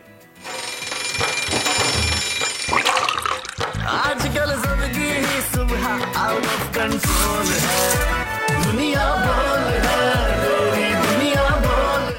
और ब्रेक के बाद खुशामदीद दुनिया बोल है में, और आज 22 दिसंबर है नाज़रीन, और 22 दिसंबर जो है वो बड़ा अहम दिन है पाकिस्तान में, क्योंकि नेशनल वर्किंग वुमेन डे मनाया जा रहा है। यानी उन ख़वातीन को खिराज अक़ीदत पेश करने के दिन है जो अपने घरों से निकल कर मुआश की तलाश करती है और रोज़गार कमाने के लिए मर्दों का साथ देती है। पाकिस्तान में हर साल 22 दिसंबर को अब वर्किंग वुमेन डे मनाया जाता है, जिसका मकसद काम करने वाली ख़वातीन के हुकूक का तहफ़्फ़ुज़ और उन्हें साजगार माहौल फराहम करना है। नेशनल वर्किंग वुमेन डे के हवाले से हम बात करेंगे। हमारे साथ इस वक्त स्टूडियो में मौजूद हैं रानी आपा, मारूफ हर्बलिस्ट हैं, आप टेलीविजन पर उनको देखते रहते हैं, उनके चल के कुछ आगे चल के उनके टोटके भी जानेंगे, लेकिन क्योंकि वो खुद भी वर्किंग वुमेन हैं और बहुत से वर्किंग वुमेन उनके साथ काम कर रही हैं, उनसे भी बात करेंगे। और हमें इस वक्त ज्वाइन किया है डॉक्टर फौजिया सईद साहबा ने, सोशल एक्टिविस्ट हैं, ऑथर हैं, मुख्तलिफ किताबें लिख चुकी हैं और पाकिस्तान का एक बहुत बड़ा नाम है जो पाकिस्तान को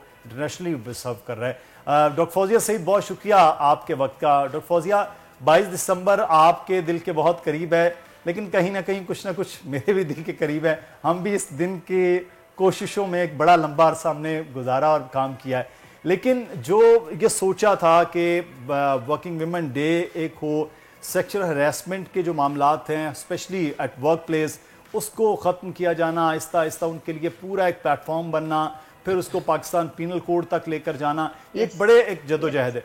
लेकिन क्या हम उस सोसाइटी को कुछ बदल रहे हैं डॉक्टर साहबा, और क्या कुछ तब्दीली आप इतने साल में देख रही हैं?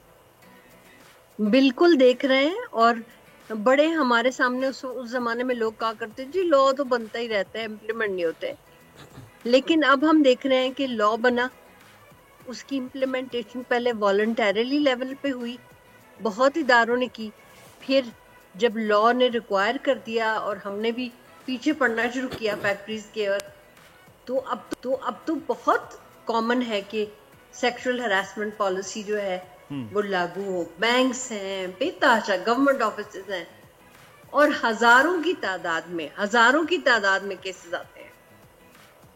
सही। तो डॉक्टर साहब फिर आज वर्किंग वेमन के हवाले से, आज तो मैं कहता हूँ कि वर्किंग वेमन का आज ईद का दिन होता है ना, खास तौर पे आज उन्होंने अपना दिन ये बहरहाल हासिल किया और इसके लिए बड़ी जद्दोजहद है। आज के दिन को किस तरह से हम कहें कि सेलिब्रेट होना है और इस दिन को लेकर आगे जो चलना है उसके लिए क्या गोल और क्या चीज़ें होनी चाहिए, और स्पेशली वर्किंग वेमन को किस तरह से, किस माइंड के साथ आगे बढ़ना है? ठीक है, पहली बात तो ये है कि ये उस वक्त जब लॉज ये पास हुए थे हरासमेंट के, तो जो प्राइम मिनिस्टर थे यूसुफ रजा गिलानी साहब, उन्होंने इसका नोटिफिकेशन निकाला था। तो ये वो दिन है जो पाकिस्तान का वर्किंग वुमेन डे है। एक होता ना जिस तरह 8 मार्च होता है वो पूरी दुनिया का है, ये पाकिस्तान के लिए नोटिफिकेशन निकली थी। और इसमें होता ये है कि चाहे डिस्ट्रिक्ट लेवल हो चाहे डिवीजन लेवल हो, हर गवर्नमेंट जो है ना अपने तक कुछ ना कुछ जरूर करती है। स्कूल्स हैं, यूनिवर्सिटीज हैं, कोई तकरीरों का मुकाबला रख लेते हैं कि भाई डिग्निफाइड किस तरह बना सकते हैं हम, कोई मजमून लिखाते हैं, कोई अपने इदारे में एक बड़ा इदारा है तो उसमें सबसे काबिल औरत या जो मोस्ट एफिशिएंट औरत है उसका कोई अवार्ड रख लेते हैं, हर दफा कोई नाम उस पे डाल देते हैं। सही। तो लोगों ने मुख्तलिफ तरीके बनाए हुए। हम तो बड़े इकट्ठ करते हैं क्योंकि हमारा बड़ा शौक है कि पाकिस्तान के हर कोने कोने से जो काम करने वाली औरत है वो आए, ताकि उसको वो इकट्ठ जो है उससे एक सॉलिडारिटी का अंदाजा हो। देखो, चाहे पार्लियामेंट में काम करती हो औरत, चाहे होम बेस्ड वर्कर हो, घर में कढ़ाइयाँ कर करके बेचती हो, यह तो सारी काम करने वाली औरत ना, और डिग्निटी जो है वो सबसे इम्पोर्टेंट है। बिल्कुल। तो मैं समझती हूँ कि जितनी आपस में इकट्ठे हों और अपनी इस सॉलिडारिटी को जाने, उतना ही अच्छा है। बिल्कुल। ये रानी आपके पास भी बहुत सी ख़वातीन काम भी साथ कर रही हैं, आप खुद भी पिछले 40 साल से वर्किंग वुमेन है। अब वाकई माहौल वो बदल रहा है कि एक्सेप्टेंस हो रही है। पहले तो बड़ी मुश्किलात हमने देखी हैं ख़वातीन के लिए, चाहे वो बहुत ज़्यादा साथ ना टीचिंग में, उसमें भी मसाइल थे उन बेचारियों के लिए। अब कुछ माहौल बदल रहा है। जी जी बिल्कुल, बहुत ज़्यादा माहौल बदल रहा है। और सबसे बड़ी बात ये है कि अब का जो मर्द है, आज का जो मर्द है, वो औरत को इसको इज्जत दे रहा है और उसके काम की कदर कर रहा है, उसका साथ दे रहा है। इससे पहले ये कि जब ख़वातीन घरों से निकलती थी काम के लिए तो हमारे माशरे में अच्छी नज़र से देखी नहीं जाती थी, लेकिन ख़वातीन का इसमें अहम किरदार ये है कि उन्होंने अपने आप को साबित किया कि हम काम करना चाहते हैं, मेहनत करना चाहते हैं, मेहनत करके हम मुकाम बना रहे हैं अपना, और ख़वातीन ने अपने आप को साबित कर दिया। आज मैं ये समझती हूँ कि ना सिर्फ ये कि औरत मर्द की शाना बशाना चल रही है, बल्कि बास जगहों पर मर्दों से बहुत आगे भी नहीं, बहुत आगे हैं आप लोग, हम तो कहते हैं। देखिए ना, डॉक्टर फौजिया सईद इतनी आगे हैं, रानी आपा इतनी आगे हैं, हम तो कह रहे हैं कि बहुत आगे हैं आप लोग। लेकिन एक चीज़ रानी आपा, यहाँ जो अभी भी बहुत से एलिमेंट्स है कि कहीं ना कहीं किसी न किसी तरह से जो हरेसमेंट के मामला थे ना, बसों में आते हुए हमें काम की जगहों पर, ये चीज़ें, इसको भी बेहतर होने के लिए। लेकिन एक जो चीज़ मैंने ऑब्जर्व की, आप बेंगे वुमेन आप बता सकती हैं कि अब उस बात को रिपोर्ट करती हैं, आगे से इनकार करती हैं। ये जो हौसला आ रहा है ना, ये बड़ा अच्छा है। हमारी यंगस्टर्स जो लड़कियां, ये हौसला भी आ रहा है और औरत अपने आप को मजबूत कर रही है और वो अपने अंदर वो कुव्वत पैदा कर रही है कि वो अपना डिफेंस कर सके। और ये हिरासमेंट पिछले दिनों आपने कितनी ज़्यादा, पिछले सालों में बहुत ज़्यादा सुनी, लेकिन अब आप ये देखें कि डे बाय डे कम हो रहा है ये सब कुछ, क्योंकि ख़वातीन में इतनी करेज आ गई है, वो समझ गई हैं कि ये कुछ नहीं है, हमें खुद अपना डिफेंस करना है और इंशाल्लाह एक दिन होगा। और वो रिपोर्ट करती हैं। मैं ये कहना, और उनके लिए एक जगह भी मिल गई ना डॉक्टर साहबा, कि पहले तो ना वो पाकिस्तान के लॉ में मौजूद थी कोई चीज़, ना पहले वो किसी इदारों ने उस पॉलिसीज़ को अडॉप्ट किया हुआ था कि वहाँ कोई ऐसी कमेटीज़ नहीं थी। अब बाकायदा होता है तो रिपोर्ट होता है, रिपोर्ट होने के बाद उसका कोई ना कोई हल होता है। तो ये चीज़ बड़ी अच्छी रिपोर्ट होती है, उस पर सुनवाई होती है। निकाले गए हैं जी। एक साल तो ऐसा था जब हमें हर महीने किसी न किसी यूनिवर्सिटी से खबर आती थी कि कोई पढ़ाने वाला जो है उसको टर्मिनेट किया, तो हम सोचते थे कि चलो एक एक करके जिस तरह आहिस्ता आहिस्ता हमने कोशिश की कि अस्पतालों में अच्छी तरह हो लागू, क्योंकि वहाँ भी बहुत ख़वातीन है। तो इस तरह से ना एक एक करके बड़े एरियाज कवर हुए। और एक और मुद्दसर मैं बात कहूँ कि एक और चीज जिस पर का है वो ये कि रेंज जो है ना ऑक्यूपेशंस की, वो बहुत बड़ी है जी। एक जमाने था जब स्कूल टीचर हो जाए या कोई नर्स हो जाए, या 2-3 जॉब्स थी बिल्कुल ऐसे। उसी के। अब देखो फाइटर पायलट्स भी हैं, अब बिजनेस वुमेन हैं और इतने बड़े बड़े ओहदे पे हैं। तो ये भी एक बड़ी SHO किसी थाने की। तो ये चीजें ऐसी हैं कि जो इतनी आम नहीं थी और नजर आती है तो अच्छा लगता है। अभी तो डॉक्टर साहबा लाहौर की जो सिटी ट्रैफिक पुलिस ऑफिसर है, CTO लाहौर, वो भी खातून है, DC लाहौर वो भी खातून है, और DPOs की एक लंबी फहरिस्त है पुलिस के अंदर। जैसे आपने बात की, हमारी फॉरेन ऑफिस की तर्जुमान, आप इस्लामाबाद में हैं, इस्लामाबाद की तर्जुमान फॉरेन ऑफिस, वो भी इस वक्त आजकल खातून है। तो आजकल तो पूरी तरह से जो जिन काबिल खवातीन की बात अभी हम कर रहे हैं कि वो तो हर जगह छाई हुई हैं। मतलब मुश्किल तरीन टास्क है पुलिस जैसा, और दूसरी जानिब डॉक्टर, टीचर्स तक, हर जगह हम प्रोफेशन में बहुत ज़्यादा देख रहे हैं। लेकिन इसमें रानिया मैं आपसे ये चीज़ें जानना चाहूँगा कि क्योंकि आपके साथ बहुत सी खवातीन काम करती हैं लड़कियाँ, तो अब वो जो प्रोफेशन, बड़ी एक अच्छी मिसाल दी, बहुत अच्छी मिसाल दी। अब प्रोफेशन की रेंज बढ़ रही है। अब रेंज बढ़ने से जो है वो लड़कों को बड़ा डर लग रहा है। अब सबसे ज्यादा लड़कियां आगे आगे जा रही हैं, उसमें मसाइल लड़कों के लिए भी हो रहे हैं। बिल्कुल, आपने बहुत ही अच्छी बात की। देखिए डॉक्टर साहिबा ने भी बिल्कुल सही कहा कि पहले खवातीन के लिए एक लिमिटेड मैदान था कि ज़्यादा से ज़्यादा घर वाले इजाज़त देते थे कि आप टीचिंग कर लें, और अगर थोड़ी सी और उससे अबव है तो वो हॉस्पिटल्स में नर्सेज की और इसकी जॉब कर सकती थी। लेकिन मैं भी चूँकि एक ब्यूटिशियन भी हूँ, एक प्रोफेशनल वुमेन भी हूँ, एक राइटर भी हूँ, तो मैं चूँकि फ्री एजुकेशन देती हूँ, तो मैं अपने लेक्चर्स में बच्चियों को यही बताती हूँ, उनकी माएँ भी शरीक होती हैं कि देखिए आपने सिर्फ औरत को स्कूल तक महदूद कर दिया कि वो जाए और स्कूल से या तो पढ़ा कर आ जाए या पढ़ के आ जाए या घर में ट्यूशन सेंटर खोल लें। अब बच्चों के दिमाग वसी हो गए हैं। अब खवातीन ब्यूटिशियन बन रही हैं, अब जैसा कि आपने कहा पुलिस में जा रही हैं, अब ये ड्राइविंग कर रही हैं, आप ये देखें स्कूटी चला रही हैं, राइडर्स बन गई हैं खवातीन। देखिए खवातीन ने अपने आप को प्रमोट किया, और प्रमोशन में मैं समझती हूँ कि हमारी हुकूमत वक्त का भी हाथ है कि उन्होंने औरतों को सपोर्ट किया। अब खवातीन अगर कहीं रिपोर्ट करती हैं तो उनका साथ दिया जाता है, उनको तरजीह दी जाती है, और अव्वलीन प्रायोरिटी उन्हें दी जाती है कि हम आपके साथ हैं।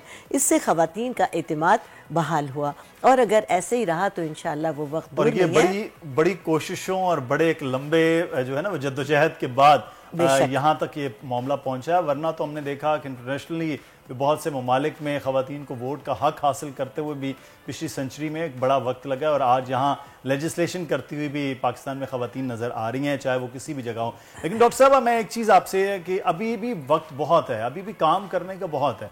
अभी हम कुछ चीज़ें तो हमारी रिपोर्ट के अंदर हमने ये देखा, हमने ज़राअत के हवाले से बात की, हमने घरों में बैठी ख़वातीन के हवाले से बात की, वो जिन्हें आज भी उसमें अकेडमी में शरीक नहीं किया जा रहा होता, इनके लिए भी बहुत कुछ करना बाकी है। तो आप समझती हैं कि वहाँ ये माहौल चेंज कैसे हो, कब होगा?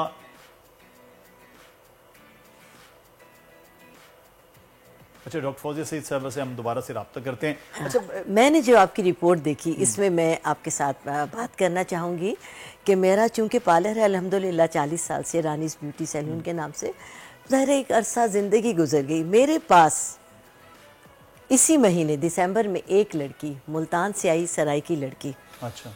उसने कहा कि रानी बाजी बहुत अच्छी वेल ऑफ, बहुत नहीं, लेकिन जैसा कि हमने अभी गांव की ज़िंदगी देखी कि वो अपने खेतों में अपनी गायें चराती है। उसने कहा जी मैं फसलें काटती हूँ, गाय चराती हूँ, ट्यूबवेल से अपनी ज़मीनों पर पानी देती हूँ।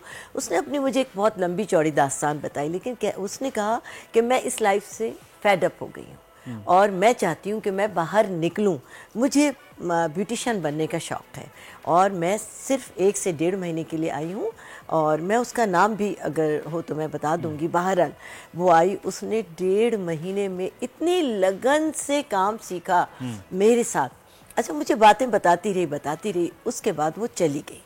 अब वो डेली की मुझे अपनी वीडियोस भेजती है, देखिए ये मेरी गाय, वो उनको चराने की, अभी उसने पार्लर खोल लिया वहाँ पे। उसने कहा मेरा ये एम था, मेरा ख्वाब था कि मैंने रानी बाजी से सीखा है और आप मेरे साथ तस्वीरें लेके गई, वो लगा दी कि मैं अपने पार्लर का नाम भी रानी ही रखूँगी। खैर ये उसकी मोहब्बत थी, लेकिन मुझे रोज़ाना अभी जो मैंने आपकी वीडियो देखी वो बिल्कुल यही कि वो खेतों में अपनी गाय रोज़ाना चराने जाती है, मुझे बताती है, देखिए वो एक पकड़ती है रस्सी और कई गाय उसके साथ आ जाती है। ट्यूबवेल से मैंने खुद देखा कि वो खेतों में खुद पानी दे रही है, अपनी घास काटती है, फसलें काट रही है। उस पे चीज़ें कि वहाँ की जो खातून है जो सबसे ज़्यादा शायद सख्त और मुशक्क़त वाला काम करे, डॉक्टर साहबा से भी हमारा रब्ता हो गया। डॉक्टर साहब, ये जो ख़वातीन हम देखते हैं खेती बाड़ी में भी हैं, बहुत से और हैं, भट्टा मजदूर भी ख़वातीन हैं, अभी इन तक ये चीज़ें पहुंचना और उनके हुकूक और उनको पता हो कि वो क्या है और उनके लिए क्या है, उसके लिए अभी बहुत कुछ करना बाकी है। क्या उस पे किया जा सकता है और किस तरह करना होगा, किसको करना? आगाही, देखिए मीडिया सबसे पहले नंबर पे है आगाही पहुंचाने के लिए, और हम लोग तो खैर ट्रेनिंग्स वगैरह कराते हैं रेगुलर बेसिस पे, ताकि जो जो कंपनियां हैं, फैक्ट्रियां हैं, उनकी कमेटियां वो भेजें और ट्रेन हो। मगर इसके अलावा भी बहुत सारे एक कैंपेन्स होते हैं जी, जो कि women's ministry in the past करती भी रही है, जिसमें मजदूर खवातीन, हमारी जो यूनियन लेबर यूनियंस है ना जी, वो भी पाकिस्तान की पूरे की एक भी है, उन्होंने भी बहुत सारी इस तरह की किए हैं ट्रेनिंग्स कि जिसमें सारे शहरों से गांव से लोगों को बुलाते हैं और ट्रेनिंग करते हैं। मगर इसमें मर्दों औरतों दोनों की होनी जरूरी होती है। तो औरतों को तो हो गया, उनको तो पता ही होता है कि उनको अच्छा नहीं लगता है इस तरह का, मगर मर्दों को भी ना ये बताना जरूरी है कि ये तकद्दुस जो है ना हर एक इंसान की डिग्निटी जी, वो जरूरी है, मर्द की भी औरत की भी, और उस डिग्निटी को हमें प्रोटेक्ट करना चाहिए, क्योंकि कोई भी आता है वो अपनी मजदूरी बेचने आता है, अपने आप को बेचने तो नहीं आता ना। बिल्कुल। तो ये चीज जहन नशीन करानी बहुत जरूरी है। अब यकीन करो स्टूडेंट्स के लिए हमने इतना काम किया है, स्टूडेंट शुरू में ऐसे समझते थे जैसे एक तो वो कुछ पुरानी फिल्में देखते रहे जो भी, तो उनको ऐसे लगता था जैसे ये रूटीन की बात है जी हाँ, ये जो छेड़छाड़ करना है ये बड़ी चौकी की बात है, बड़ी हीरोशिप की बात है। तो उनको जब समझाओ कि भाई इस पे ठीक ठाक सजा होती है तो फिर उनका बुखार जरा उतरता है। ये जरूरी है। डॉक्टर साहब, मैं थोड़ी सी आपसे गुजारिश करूंगा कि आप अपना फ्रेम थोड़ा सा सेंटर कीजिएगा ताकि वो जो स्क्रीन पर है वो बेहतर। डॉक्टर फौजिया सईद, अच्छा ये बड़ा जी जी जी जी बेहतर, ये बड़ा ज़रूरी है कि ये चीज़ों का रियलाइज़ होना, और स्पेशली नाज़रीन जब ये पाकिस्तान के इस ताज़ीरात पाकिस्तान यानी पाकिस्तान पीनल कोड में ये 509 जो ताज़ीरात उसके तहत ये ऐड हुआ और उसकी फिर सज़ा भी है, जुर्माना भी है और कैद की सज़ा भी वो रखी गई। डॉक्टर साहब गालिबन 1 साल या 3 साल की इसकी सज़ा 3 साल है जी। और आप यकीन करो कि इस पे इतने फोक सॉन्ग्स बने हैं दफा 509 पे जी, क्योंकि औरतों को लगता है कि हमारी है। वो कहते 302 कैसे मशहूर हो गई, कत्ल वाली जो है ना बड़ी मशहूर है, उसमें भी गाने वाने। तो ये औरतें कहती है 509 हमारी दफा है। तो कई दफा तो ऐसे भी मुझे पैगाम आए कि चलते हुए सड़क पे जा रही हो ना 4-6 औरतें सही, और कोई लड़के कभी मोटर बाइक पे इधर आके उधर आके तंग करे तो वही जोर जोर से बोलती हैं कि 509 के तहत अंदर करा देंगे। तो मुझे बड़ा मान होता है उनको इस बात पे ना। तो ये बड़ा अच्छा है। तो ये कम से कम तहफ़्फ़ुज़ तो रानी आपा देखें, ये जो डॉक्टर ने बात की ये बड़ा एक तहफ़्फ़ुज़ का एहसास होता है कि पहले आज से इतने साल पहले ये कानून ही नहीं है, कुछ चीज एग्जिस्ट ही नहीं कर रही है, तो फिर ये भी एक तहफ़्फ़ुज़ के बाद ही आप भी नहीं पता चलता था। और औरत को तहफ़्फ़ुज़ मिला है तो वो आगे बढ़ी है। और बस डॉक्टर साहिबा ने बहुत अच्छी बात की कि अगर हम में से कुछ लोगों को हुकूमत सपोर्ट करे और जो वो चाहते हैं कि फ्री ऑफ कॉस्ट, बिल्कुल फ्री, अगर हम ख़वातीन को ट्रेनिंग दें किसी भी शोबे में तो हमारा मुल्क बहुत ज़्यादा तरक्की कर सकता है, क्योंकि ऐसी ख़वातीन हैं जो आगे बढ़ना चाहती हैं और जो अपने पसंदीदा शोबे हैं उनको ज्वाइन करना चाहती हैं, लेकिन बाज़ औक़ात पैसों की अदम फराहमी की वजह से वो लोग अपने जज्बात, अपनी ख्वाहिशात को अपने दिल के अंदर ही रखती हैं। तो मैं तमाम ऐसे इदारों से भी दरख्वास्त करूँगी कि वो लोग अच्छी ऐसी ख़वातीन जो सरगर्म हैं मैदान अमल में तो उनके साथ कांटेक्ट करें। आजकल तो बड़ा अच्छा है, एंटरप्रेन्योर्स ख़वातीन जिस तरह से आ रही हैं वो भी हमें बड़ा ज़बरदस्त लग रहा है। और हुकूमतों में कुछ स्टेट बैंक के साथ मिलकर कुछ वो भी कर्ज की सहूलत भी चल रही थी, तो ये भी एक अच्छा है कि वो अगर शामिल होंगे वर्किंग वुमेन की, आज क्योंकि दिन है तो हम बात कर रहे हैं कि अगर वो पाकिस्तान की इकोनॉमी में हिस्सा डालेंगे तो ही पाकिस्तान आगे बढ़ सकता है। ये मुमकिन नहीं है कि 50 स्पीड बनेगी कि 50% मर्द अगर जो है उनमें से 40% काम कर रहे हैं और 50% खवातीन में से 10% भी नहीं कर पा रही हैं, तो फिर बाकी, क्योंकि मैं डॉक्टर साहब पिछले दिनों एक यूनिवर्सिटी में मुझे बुलाया गया, तो मैं वहाँ जब हॉल में तकरीबन कुछ 300-400 बच्चे, तो उसमें मेरा ख्याल है कुछ 250 से 300 के करीब लड़कियां बैठी थी, बाकी कुछ लड़के और फिर असातिज़ा थे। तो मैंने वहाँ जाके देखा हैरान कुन कि आज से 8-10 साल पहले उस इदारे में रेशो बिल्कुल मुख्तलिफ थी और अब मुख्तलिफ हो गई है। तो आहिस्ता आहिस्ता तो हमें लगता है कि वो जो कोटा होता है ना अकलियत का, वो लड़कों के हिस्से में आ जाएगा कि किसी भी जॉब के लिए मर्द जो है वो लाइनों में लगे कोटे के हिसाब से कि हमारा कोटा बढ़ा दिया जाए जैसे मुख्तलिफ। तो ये जो बच्चियों की तालीम का एक, तो फिर जॉब्स में आना, इसके बाद एक तहफ़्फ़ुज़ का एहसास होना, तीसरा अमल ये, फिर जॉब में आगे बढ़ना, इसकी रेशो आपने पिछले तकरीबन 15-20 साल में वो पाकिस्तान में जो देखी है, उसको आगे फ्यूचर में किस तरह गेज कर रही हैं आप? देखिए अभी भी काफी इम्प्रूवमेंट हुई है, यानी अब तो कुछ रिक्वायरमेंट्स भी हो गई हैं कि इतनी औरतें हो तो एक डे केयर सेंटर होना चाहिए, तो हमने तो देखी है। और फिर एक और बात मैं बताऊं जरूर कि जो औरतें काम करती है ना, जो एक मैंने चेंज देखी है वो ये कि उनके पेरेंट्स, खासतौर पे उनकी माएँ उनके पीछे बड़ा खड़ी होती हैं, उन बच्चों का ख्याल करना, ऊंच नीच हो जाती है, एकदम फैमिली सपोर्ट आ जाती है जी। तो ये भी बड़ी काम की चीज है जो बढ़ रही है आहिस्ता आहिस्ता। बिल्कुल ये मान होता है फैमिलीज को कि भाई हमारी बच्चियां काम कर रही हैं। सही, तो ये बहरहाल अब चेंज हो रहा है, चेंज हुई है तो सोच का धारा भी वो चेंज हो रहा है। डॉक्टर साहब साथ रहिएगा, आप भी, रानी आपा भी हमारे साथ मौजूद हैं। एक तरफ तो वर्किंग वुमेन है, दूसरी तरफ वर्किंग वुमेन बहुत बड़ी बड़ी कामयाबियों के झंडे भी गाड़ रही हैं। मारूफ पाकिस्तानी मेदे की डॉक्टर लुबना कमानी को अमेरिकन कॉलेज ऑफ गैस्ट्रोएंटरोलॉजी ने अपने सालाना सेशन में पाकिस्तान के गैस्ट्रो डिपार्टमेंट में जदीद तहकीक के मैदान में पेशरफ्त करने पर women disruptor of the year award से नवाजा है। तो आज उनसे भी मुलाकात करवाते हैं। यहाँ पर एक छोटा सा ब्रेक लेंगे, मेहमान हमारे साथ हैं, वर्किंग वुमेन डे के हवाले से बात हो रही है, ब्रेक लेते हैं। आजकल जिंदगी ही सुबह आउट ऑफ कंट्रोल है, दुनिया बोल है, दुनिया बोल है। वेलकम बैक, दुनिया बोल है में। और पाकिस्तान के लिए हमने ब्रेक से पहले कहा कि एक बहुत बड़ा एजाज़ है और वो एजाज़ मारूफ पाकिस्तानी मेदे की स्पेशलिस्ट जो हैं वो डॉक्टर लुबना कमानी को मिला है और अमेरिकन कॉलेज ऑफ गैस्ट्रोएंटरोलॉजी से, जहाँ पर सालाना सेशन में उन्हें जदीद तहकीक पर ये अवार्ड दिया गया। तो उनसे पूछ रहे हैं, डॉक्टर साहब बहुत शुक्रिया, आप हमारे शो में मौजूद है। बड़ा अच्छा लगता है कि पाकिस्तानी किसी भी शोबे में इस तरह से नाम बना रहे हैं और ख़ासतौर पर पूरी दुनिया में जब उन्हें एजाज़ात से नवाजा जाता है। तो मैं ये सबसे पहले तो आपसे ये जानना चाहूँगा डॉक्टर साहब, ये क्या एजाज़ था और ये क्या आपकी रिसर्च थी जिस पर आपको ये अवार्ड दिया गया? थोड़ा सा डिटेल हमारे नाज़रीन के लिए। अस्सलाम वालेकुम everyone, thank you very much for the invitation. ये वुमेन डिस्ट्रप्टर अवार्ड है जो अमेरिकन कॉलेज ऑफ गैस्ट्रोएंटरोलॉजी में एवरी ईयर मीटिंग में दिया जाता है और ये डिफरेंट कैटेगरीज है। बेसिकली इसमें 5 लोग नॉमिनेट हुए थे पूरी दुनिया से। अच्छा। और इसमें ऑनलाइन वोटिंग हुई थी जिसमें मेरे वोट सबसे ज्यादा थे क्योंकि मैंने women in medicine and women in gastroenterology के ऊपर रिसर्च भी की है, आर्टिकल्स भी लिखे हैं, CME कॉन्फ्रेंसेस भी की है। वुमेन इन गैस्ट्रोएंटरोलॉजी एक ऐसा सब्जेक्ट है पूरी दुनिया में, गैस्ट्रोएंटरोलॉजी में it's a male dominating field. 10% खवातीन है, 10 to 15%। अच्छा। और अगर आप बात करें कि 50% हमारे पास मेल पेशेंट्स है और 50% फीमेल है, लेकिन डॉक्टर सिर्फ 10% है, तो ये कितनी मुश्किल बात होगी क्योंकि खवातीन जैसे हमारा कल्चर भी है, हमारा रिलीजन भी है कि वो एंडोस्कोपीज के लिए और अपनी बीमारियों के लिए ज्यादा कंफर्टेबल होती है, फीमेल्स को प्रेफर करती है फीमेल्स के पास जाना, स्पेशली जब उनके प्राइवेट पार्ट्स एक्सपोज हो या एंडोस्कोपी की बात हो।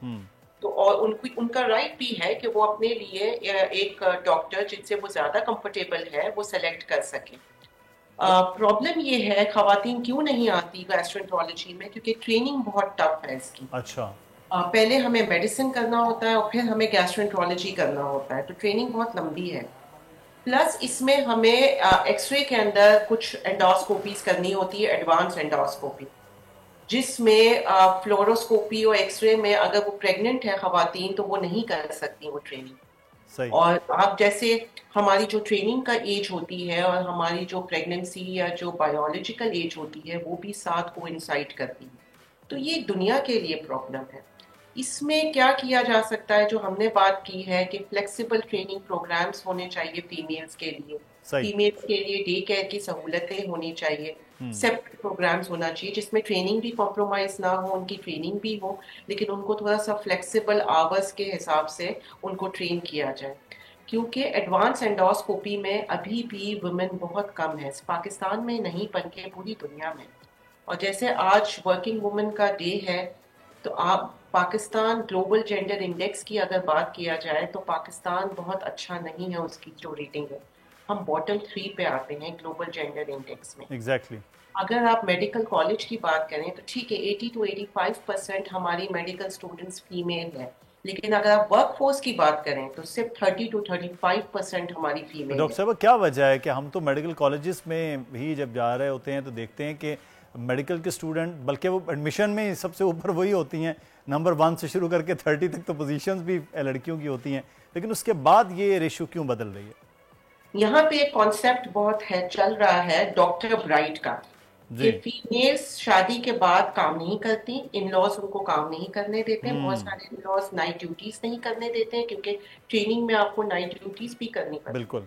वो एज अ ट्रॉफी वाइफ ली जाती है कि भाई मेरी वाइफ या मेरी जो बहू है वो डॉक्टर है, लेकिन उनको काम नहीं करने दिया जाता है, they are considered as trophy wife.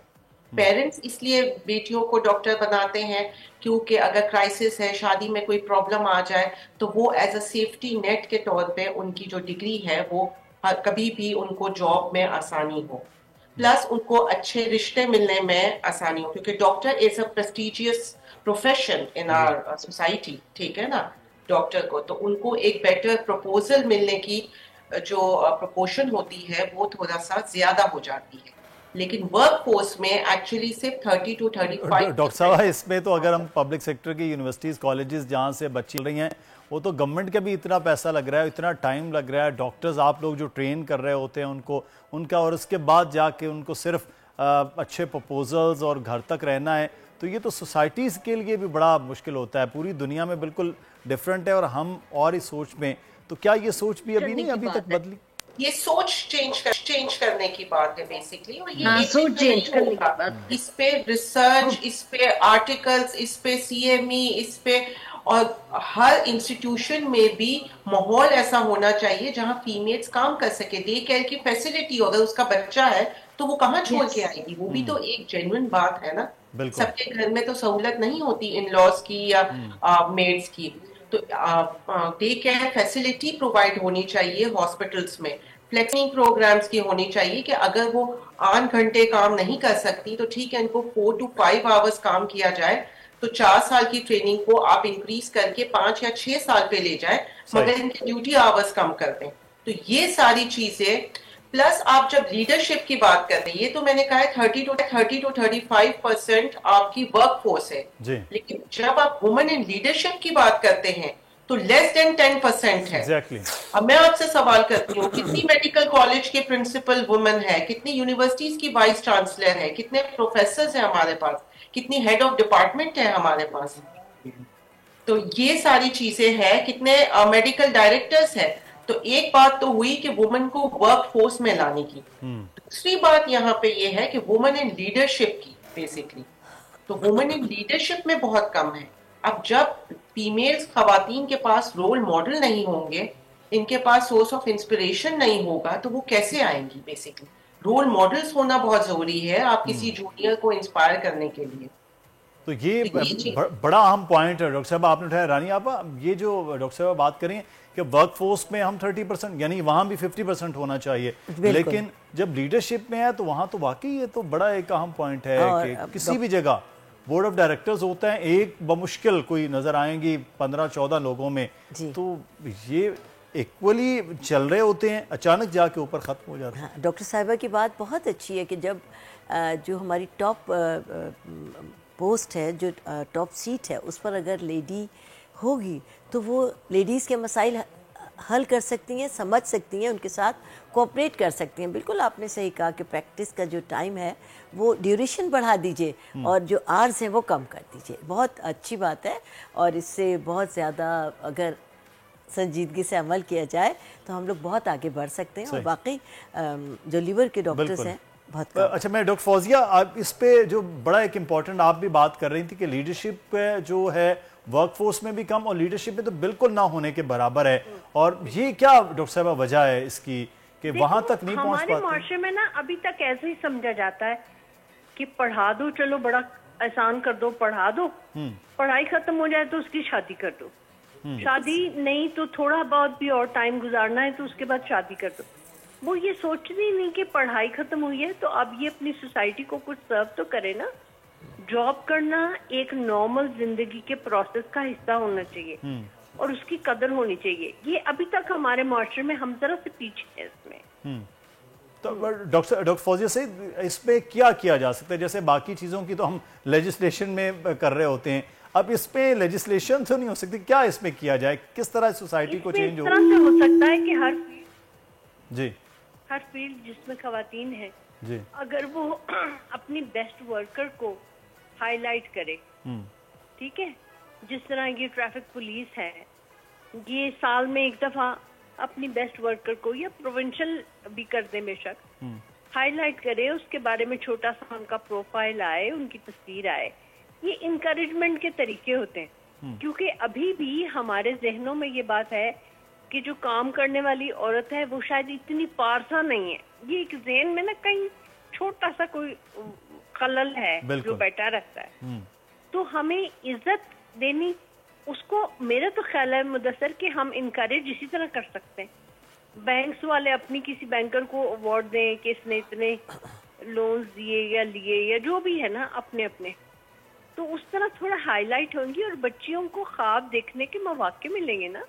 छोटी बच्चियां हों वो भी कोई देखें, कहें भी हम पुलिस में जाएंगे, हम फाइटर जेट पायलट बनेंगे या जो भी और उनके ख्वाब हों, तो हम तो पहले ही उनको वो सवाए शादी के और कुछ सोचने पे मजबूरी नहीं करते ना। सही, वही उन्हें पता होता है कि भाई अब अच्छा रिश्ता मिल जाए, डिग्री अच्छी हो तो रिश्ता भी अच्छा मिल जाएगा। सही। अच्छा, ये सोचना कि ये खातून है और ये मर्द है, इससे ज़्यादा कि ये कैपेबल इंसान है, उसी हिसाब से अगर जाएं तो जो डॉक्टर लुबना बात आप कर रही हैं कि लीडरशिप में तो लेस देन 10% हम ये देख रहे हैं कि वो लोग हैं, तो वो जो डॉक्टर फौजिया सईद ने बड़ी अच्छी मिसाल दी कि वो सोच के जो है ना वो उससे निकल नहीं पा रहे हैं हम, तो उससे निकलेंगे तो शायद मेरा ख्याल है लीडरशिप में ज़्यादा बेहतरी। अब आपको इतना बड़ा एजाज़ मिला, इतना बड़ा अवार्ड मिला है, जो हमें इतना फ़ख्र हो रहा है कि डॉक्टर लुबना पाकिस्तान के लिए एक नाम उन्होंने बनाया है। तो डॉक्टर लुबना, ये चीज़ें हम पहले कहते थे कि जनाब नीचे जो कम पढ़ा लिखा तबका है वहाँ हैं, ये तो फिर हायर सोसाइटीज़ के अंदर, जो बड़े हायर अथॉरिटीज़ के अंदर, वहाँ भी ये एग्जिस्ट तो वैसे ही कर रही है। जो हमारी पेट्रोटिक जो एक सोच है वो इसमें भी उसी तरह से कायम व दायम है। बिल्कुल, मतलब जो वुमेन के डिसीजंस हैं इनको निकालने की जरूरत। डॉक्टर फौजिया रुकिएगा, डॉक्टर लुबना से मैं जी डॉक्टर मैं कह रही हूँ कि देखिए हमारे जो वुमेन के डिसीजंस है ना, वो भी प्रॉब्लम ये है अनफॉर्चुनेटली मेल ही डिसाइड करते हैं। It has to be a woman on the table, woman voice table पे होना बहुत जरूरी है, नंबर 1। नंबर 2, मेन जो है वो बहुत अच्छे होते हैं नेटवर्किंग में, सोशलाइज करने में। अब वो ऑफिस के बाद जाते हैं, साथ में गोल्फ खेलते हैं, ब्रिज खेलते हैं, डिनर करते हैं, जिम जाते हैं। खवातीन क्या करती है, ऑफिस के बाद घर जाती है 5 बजे, बच्चे होते हैं, पेरेंट्स होते हैं, उनको इजाजत नहीं होती कि वो रातों को जाए, ठीक है ना। और ये जो हायर पोजीशंस होती है सारी लीडरशिप भी, इसमें नेटवर्किंग भी बहुत इंपॉर्टेंट होती है आपकी कैपेबिलिटी के साथ, आपकी सोशलाइज। फीमेल्स अगर ज्यादा घुलती मिलती है तो वो कहते हैं इसका कैरेक्टर अच्छा नहीं। ये हमारे माशरे में बहुत सटल चीजें हैं जो हम खुल के बात नहीं करते बेसिकली, ठीक है ना। तो वो जो लीडरशिप की पोजीशंस होती है वो सब जान पहचान, ठीक है, क्रेडिबिलिटी तो सबकी होती है जो भी इंटरव्यू में आया है, लेकिन अगर जान पहचान, नेटवर्किंग उसकी ज्यादा अच्छी होती है, सोशलाइजिंग ज्यादा अच्छी होती है, तो उसको प्रेफर किया जाता है। वो एक एडेड बेनिफिट होता है या एडवांटेज होता है जो वुमन लैक करती है बिहाइंड। वो सिर्फ अपनी कैपेबिलिटी पे जाती है, ठीक है ना। तो उसमें भी अक्सर ये दुनिया में बात हो रही है कि वुमेन की, इसलिए वुमेन के ग्रुप्स बहुत बने हैं। हमारा बहुत सारे एशिया नेटवर्क के ग्रुप्स बने हैं, वुमेन इन गैस्ट्रोएंटरोलॉजी के ग्रुप्स बने हैं, जहाँ हम अपनी बातें करते हैं, अपने इवेंट्स करते हैं, अपनी नेटवर्किंग करते हैं, और उसमें हम मेल्स को भी बुलाते हैं इंटरनेशनली। तो ये वुमेन की नेटवर्किंग के भी ग्रुप्स होने चाहिए, जिसमें वो अपने प्रॉब्लम्स करें, उनके अपने हिसाब से अपनी टाइमिंग से नेटवर्किंग हो। ये भी इम्पोर्टेंट है कोलैबोरेशन के लिए। बिल्कुल डॉक्टर साहब, ये बड़ी इंपॉर्टेंट आपने बात की है कि एक ही जगह से दो डॉक्टर्स निकलेंगे, एक डॉक्टर लुबना हो, एक साथी उनके कलीग हों, तो उनके लिए और तरह से नेटवर्किंग के वो जिम भी जा सकते हैं, गोल्फ खेलने भी। बड़ी इंपॉर्टेंट आपने बात की। और दूसरी जानब डॉक्टर साहब को घर जाना है, घर देखना है, चीज़ें देखनी है। रानी आपा, ये एक बड़ा मसला बहरहाल है कि अल्टीमेटली वो कहते हैं जी इसमें क्या करना है, घर गृहस्थी तो करनी है, चूल्हा भी तो बैठना है, तो चाहे वो डॉक्टर भी बन जाए चूल्हा तो उसी के हिस्से में आएगा, चाहे वो पीएचडी करके डॉक्टर फौजिया सईद हो तब भी वो, तो चाहे वो रानी आपा हो। तो इस सोच से भी निकलना है ना कि मर्द भी बर्तन धो सकता है, खाना वो भी बना सकता है। ये ऐसा होता है कि दोनों अगर जॉब कर हमारा रहे हैं। जो माशरा है उसमें शुरू से यानी फ्रॉम वेरी बिगिनिंग, जब आप एक घर में अगर समझ लें कि 4 बेटे हैं 2 बेटियां हैं, सब स्कूल से एक साथ ही आ रहे हैं, अब वो डाइनिंग टेबल लगी हुई है, लेकिन भाई अगर पानी मांगेगा तो माँ, सब स्कूल से एक साथ आ रहे हैं, सबने खाना एक साथ ही खाया, सब पढ़ के आ रहे हैं, इतनी तपती धूप में से सब आ रहे हैं, सबके लिए खाना बराबर टेबल पे लगा है। लेकिन अगर भाई कुछ कहेगा मेरे लिए रोटी गर्म लाओ, तो माँ फौरन कहेगी बेटी से, जाओ भाई के लिए पानी लेकर आओ, जाओ भाई के लिए चमचा लेकर आओ, और भाई ये कह रहा है ना भाई को गर्म कर दो बेटा, माइक्रोवेव में तो करना है। शुरू से ही हमारे यहाँ मर्द को फौकियत दी गई है, हमारा माशरा ऐसा है। अल्लाह ताला ने वैसे भी पैट्रियोटिक जो सोसाइटी है उसमें एक चीज़ मैंने आपकी इस मिसाल से, एक मुझे मिसाल याद आ गई, डॉक्टर फौजिया साहब की शायद उस चीज़ को भी क्रेडिट करे, डॉक्टर लुबना भी। अब मैंने एक पंजाब टेक्स्ट बुक बोर्ड में एक बचपन में एक किताब पढ़ी, उसमें वो था कि दारा का गाँव, और दारा और बानो दोनों स्कूल से आते हैं और खाना खाते हैं, सो जाते हैं। शाम को जो दारा है वो बाहर खेलने चला जाता है और बानो माँ के साथ घर का काम में हाथ बटाती है। तो ये हमारी सोसाइटी की पहली जमात की किताब थी। तो उस वक्त भी ये हमारे जहनों में ये सवाल है कि ये बानो क्यों नहीं बाहर खेलने जा रही है, वो माँ के साथ हाथ क्यों नहीं बटा रहा है दारा। तो ये हमने जब सोसाइटी से शुरू से इस तरह से डेवलप कर रहे होते हैं ना, तो फिर वो बच्चे आगे जाके वो जो डॉक्टर लुबना में बात कर रहे हैं ना कि वो नेटवर्किंग में उनका हक समझ रहे होते हैं और वो अपना खवातीन का वो फ़र्ज समझ रहे होते हैं कि वो घर जाएं और ये सारी चीज़ें मेरे आने से पहले तैयार कर लें। तो इस सोच को डॉक्टर फौजिया, ये जो दारा का गांव और बानो का घर है, इसको कैसे तब्दील होना है? थोड़े दिनों के लिए बाहर भेज दें अपने घर के लड़कों को, एब्रॉड में जाकर माइंड बहुत ज़्यादा मैंने देखा है कि चेंज हो जाता है। जी हाँ, और लेकिन पूरे पाकिस्तान को भेज नहीं सकते। वो 2-4 आकर खानदान के लड़कों की ट्रेनिंग कर दें कि भाई देखो मैं अपनी बीवी का इस तरह हाथ बटाता हूँ, मैं क्योंकि मेरे 4 भाई हैं माशाल्लाह, तो मेरे भी एक भाई बाहर रहकर आए 20-25 साल, वो बिल्कुल अपनी मेरी भाभी के, मेरी अम्मी के शाना बशाना काम करते हैं, और वो इसमें अपनी कोई गिल्टी फील नहीं करते। 4 भाई थे, डॉक्टर फौजिया से जानती थी, हम तो घर में बर्तन भी धो लेते थे, पोछे भी लगा लेते थे, हम सारी चीजें, क्योंकि हम भाई भाई थे। इसमें मैं एक बात बोलती हूँ, रोल मॉडल भी बनाने चाहिए ना, रोल मॉडल मीडिया पे आए। डॉक्टर लुबना एक मिनट जी रुकिएगा। जी डॉक्टर फौजिया आप कुछ बात कर रहे थे रोल मॉडल के हवाले से। मॉडल भी ऐसे आए ना जिसमें नॉर्मली देखा जाए ऐसे लोगों को, और जोक्स ना किए जाएं उसके ऊपर। इश्तिहारों में, ड्रामों में इस तरह के मिक्स्ड रोल्स आने चाहिए ना, बिल्कुल ताकि स्टीरियोटिपिकल ना बन जाए। एग्जैक्टली।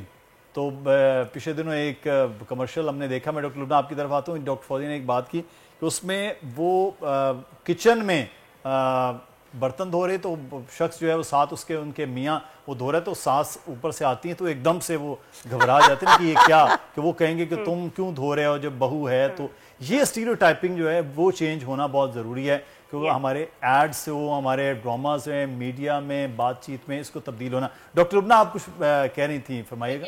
कि जिन घर में खवातीन काम करती हैं, जैसे वालदा भी काम कर रही हैं, नानी या दादी भी काम कर रही, उन घरों में देखा गया है कि जो बॉयज होते हैं उनकी माइंडसेट थोड़ा सा डिफरेंट होती है, थोड़ा सा फ्लेक्सिबल होती है, क्योंकि उन्होंने हर वक्त उनके पास वालदा नहीं होती घर में खाना गर्म करने के लिए, वो काम पे होती है। जब स्कूल पे आते हैं बच्चे तो खुद अपना यूनिवर्सिटी से आते हैं तो खाना निकाल के या खाना बना लेते हैं या नाश्ता भी बना लेते हैं। सही। जिनके पेरेंट्स में से दोनों वर्किंग पेरेंट्स होते हैं तो बच्चे ज्यादा डिसिप्लिन्ड होते हैं, क्योंकि हर वक्त माँ नहीं होती उनके पास।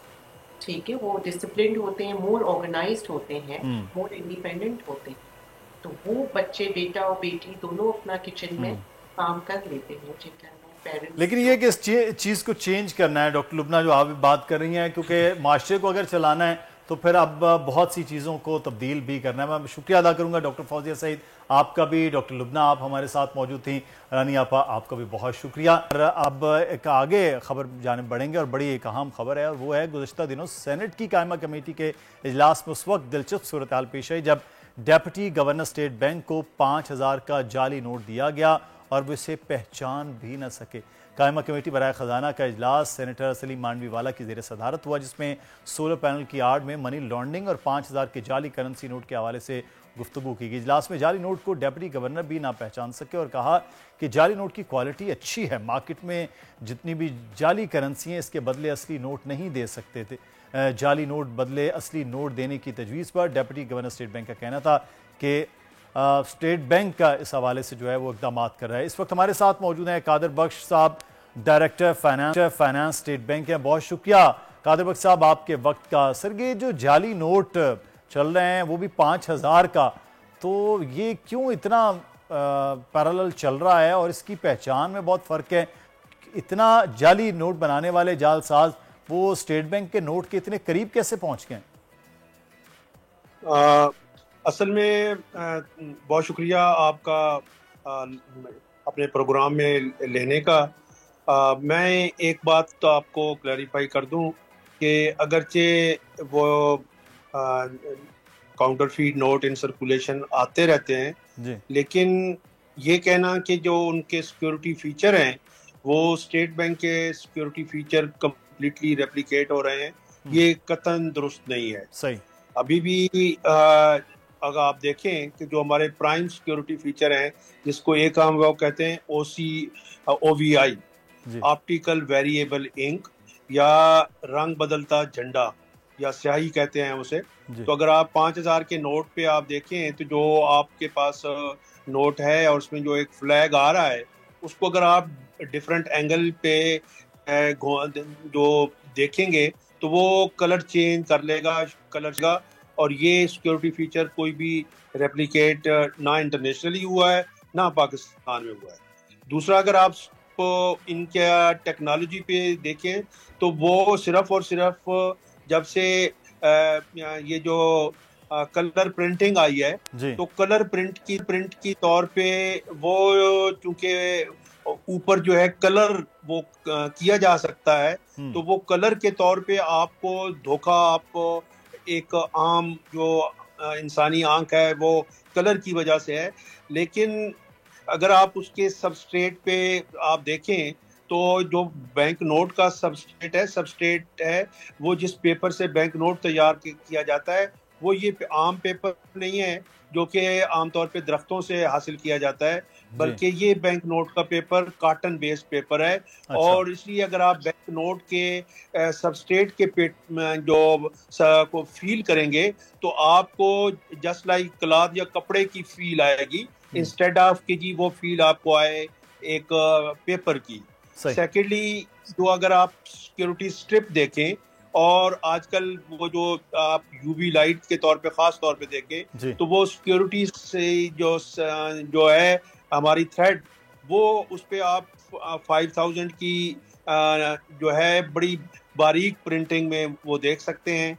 इसी तरह जहाँ पे कैद आज़म के पोर्ट्रेट पे कैप है, अगर आप उसको कैप को जो है नोट को जो हॉरिजॉन्टली करके देखें तो वहां पे भी आपको, जिसको हम कहते हैं लेटेंट नंबर या छुपा हुआ नंबर, तो वहां पे एक वो आ रही होती है। अगेन, ये टेक्नोलॉजी कमर्शियली अवेलेबल ही नहीं है, ये सिर्फ और सिर्फ इंटरनेशनली स्टेट प्रिंटर्स के पास होती है, और वो जो स्टेट प्रिंटर हैं वो कमर्शियली बिल्कुल वो अवेलेबल भी नहीं करते जो उस मशीनरी को मैन्युफैक्चर करते हैं। तो सिर्फ हम हमारे वेबसाइट पे आप जाएं या हमारे स्टेट बैंक के ट्विटर हैंडल पे जाएं तो हमने एक वीडियो इस सिलसिले में शेयर की है और कल बहुत सारे टीवी चैनल ने वो वीडियो चलाई भी है।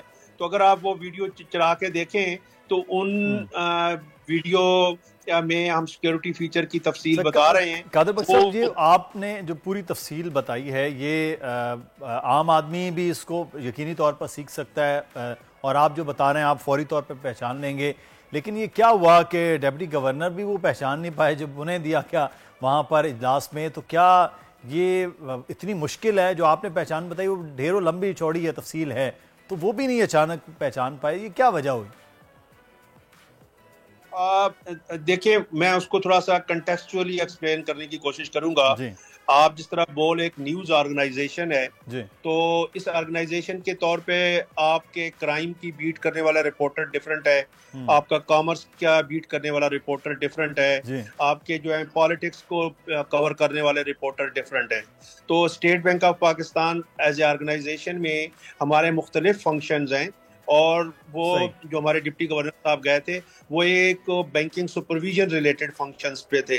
इस वक्त जिस तरह मैं बैंक नोट से ताल्लुक है मेरा, अगर आप मुझसे मॉनेटरी पॉलिसी पे मुतालिक सवाल करना शुरू कर देंगे तो वो मेरे लिए I would be hard press to give you the appropriate answers. वहाँ पे ये चूंकि आमतौर पे तो वो सेनेट की स्टैंडिंग कमेटी या नेशनल असेंबली की स्ट्रक्चर्ड मीटिंग होती हैं और वहाँ से एजेंडा तय होता है, लेकिन ये ऑफ द कफ जो है वो अचानक जो है उनसे क्वेश्चन पूछा गया, तो वो भी ज़ाहिर है चूंकि इस रेलेवेंट एरिया से नहीं थे तो उनका भी जो रिस्पॉन्स था वो लेकिन कादिर साहब, लेकिन अगर वो स्टेट बैंक में होकर भी नहीं पहचान पाए तो मुझे सा एक आम आदमी जिसके पास 5000 का नोट ही कभी कभार आए मुझे तो बिल्कुल पहचान नहीं होगी। तो जो आप बता रहे हैं तफसीलात, वो आम आदमी फिर कैसे उसको पहचानेगा? नहीं, मसला ये है कि अगर उन सिक्योरिटी फीचर्स की जो क्रिटिकल चीज है वो है कि सिक्योरिटी फीचर्स की आगाही, और अगर वो आगाही मैं भी हासिल ना करूं या आप भी हासिल ना करें तो we would end up at the same position. असल चीज है कि वो सिक्योरिटी फीचर्स के मुतालिक अगर एक बार हम थोड़ा सा 5-10 मिनट निकाल के उनको गो थ्रू कर लें तो वो अच्छा है। बिल्कुल ये सही बात आपने की। कादिर साहब, एक चीज मैं जानना चाहूंगा कि स्टेट बैंक के पास कोई है ऐसा डेटा कि कितने ये नोट जो है वो इस वक्त सर्कुलेट कर रहे हैं, कोई ऐसी चीजें आपके पास हैं, और इसकी रोकथाम के लिए स्टेट बैंक की कोई पास अथॉरिटी है कि वो कुछ इस पे करे? अच्छा, जो इस वक्त हमारा लीगल फ्रेमवर्क चल रहा है तो पाकिस्तान पीनल कोड की सेक्शन है 498 और उसमें ABCDE है जिसमें मुख्तलिफ डायमेंशंस हैं काउंटर फीटिंग की, वो उसको एड्रेस करता है। और पाकिस्तान पीनल कोड की एग्जीक्यूशन के लिए जो इदारे हैं वो प्रोविंशियल पुलिस है या फेडरल इन्वेस्टिगेशन एजेंसी है। सही। जहाँ तक स्टेट बैंक ऑफ पाकिस्तान का रोल है, वो रोल ये है कि जी एक हम जो सिक्योरिटी फीचर्स हैं वो ऐसे हों कि जो काउंटर फीटर की से बाहर हों, और दूसरा ये है कि जो बैंकिंग सिस्टम है। सब वक्त भी खत्म हुआ है, इंशाल्लाह किस दिन आते हैं फिर यहाँ पहचान करते हैं नोटों की तमाम जो जाली चल रहे हैं और उस पर रोकथाम के हवाले से बात करेंगे। बहुत शुक्रिया, कादिर बख्श साहब हमारे साथ मौजूद थे। प्रोग्राम से मुदस्सर इकबाल को इस उम्मीद के साथ इजाज़त दीजिए। पाकिस्तान और पाकिस्तानियों के लिए आज का दिन अच्छा होगा इंशाल्लाह। अब मंडे को मुलाकात होगी। अल्लाह हाफिज़। सब्सक्राइब करें और बेल दबाएं ताकि कोई खबर रह न जाए।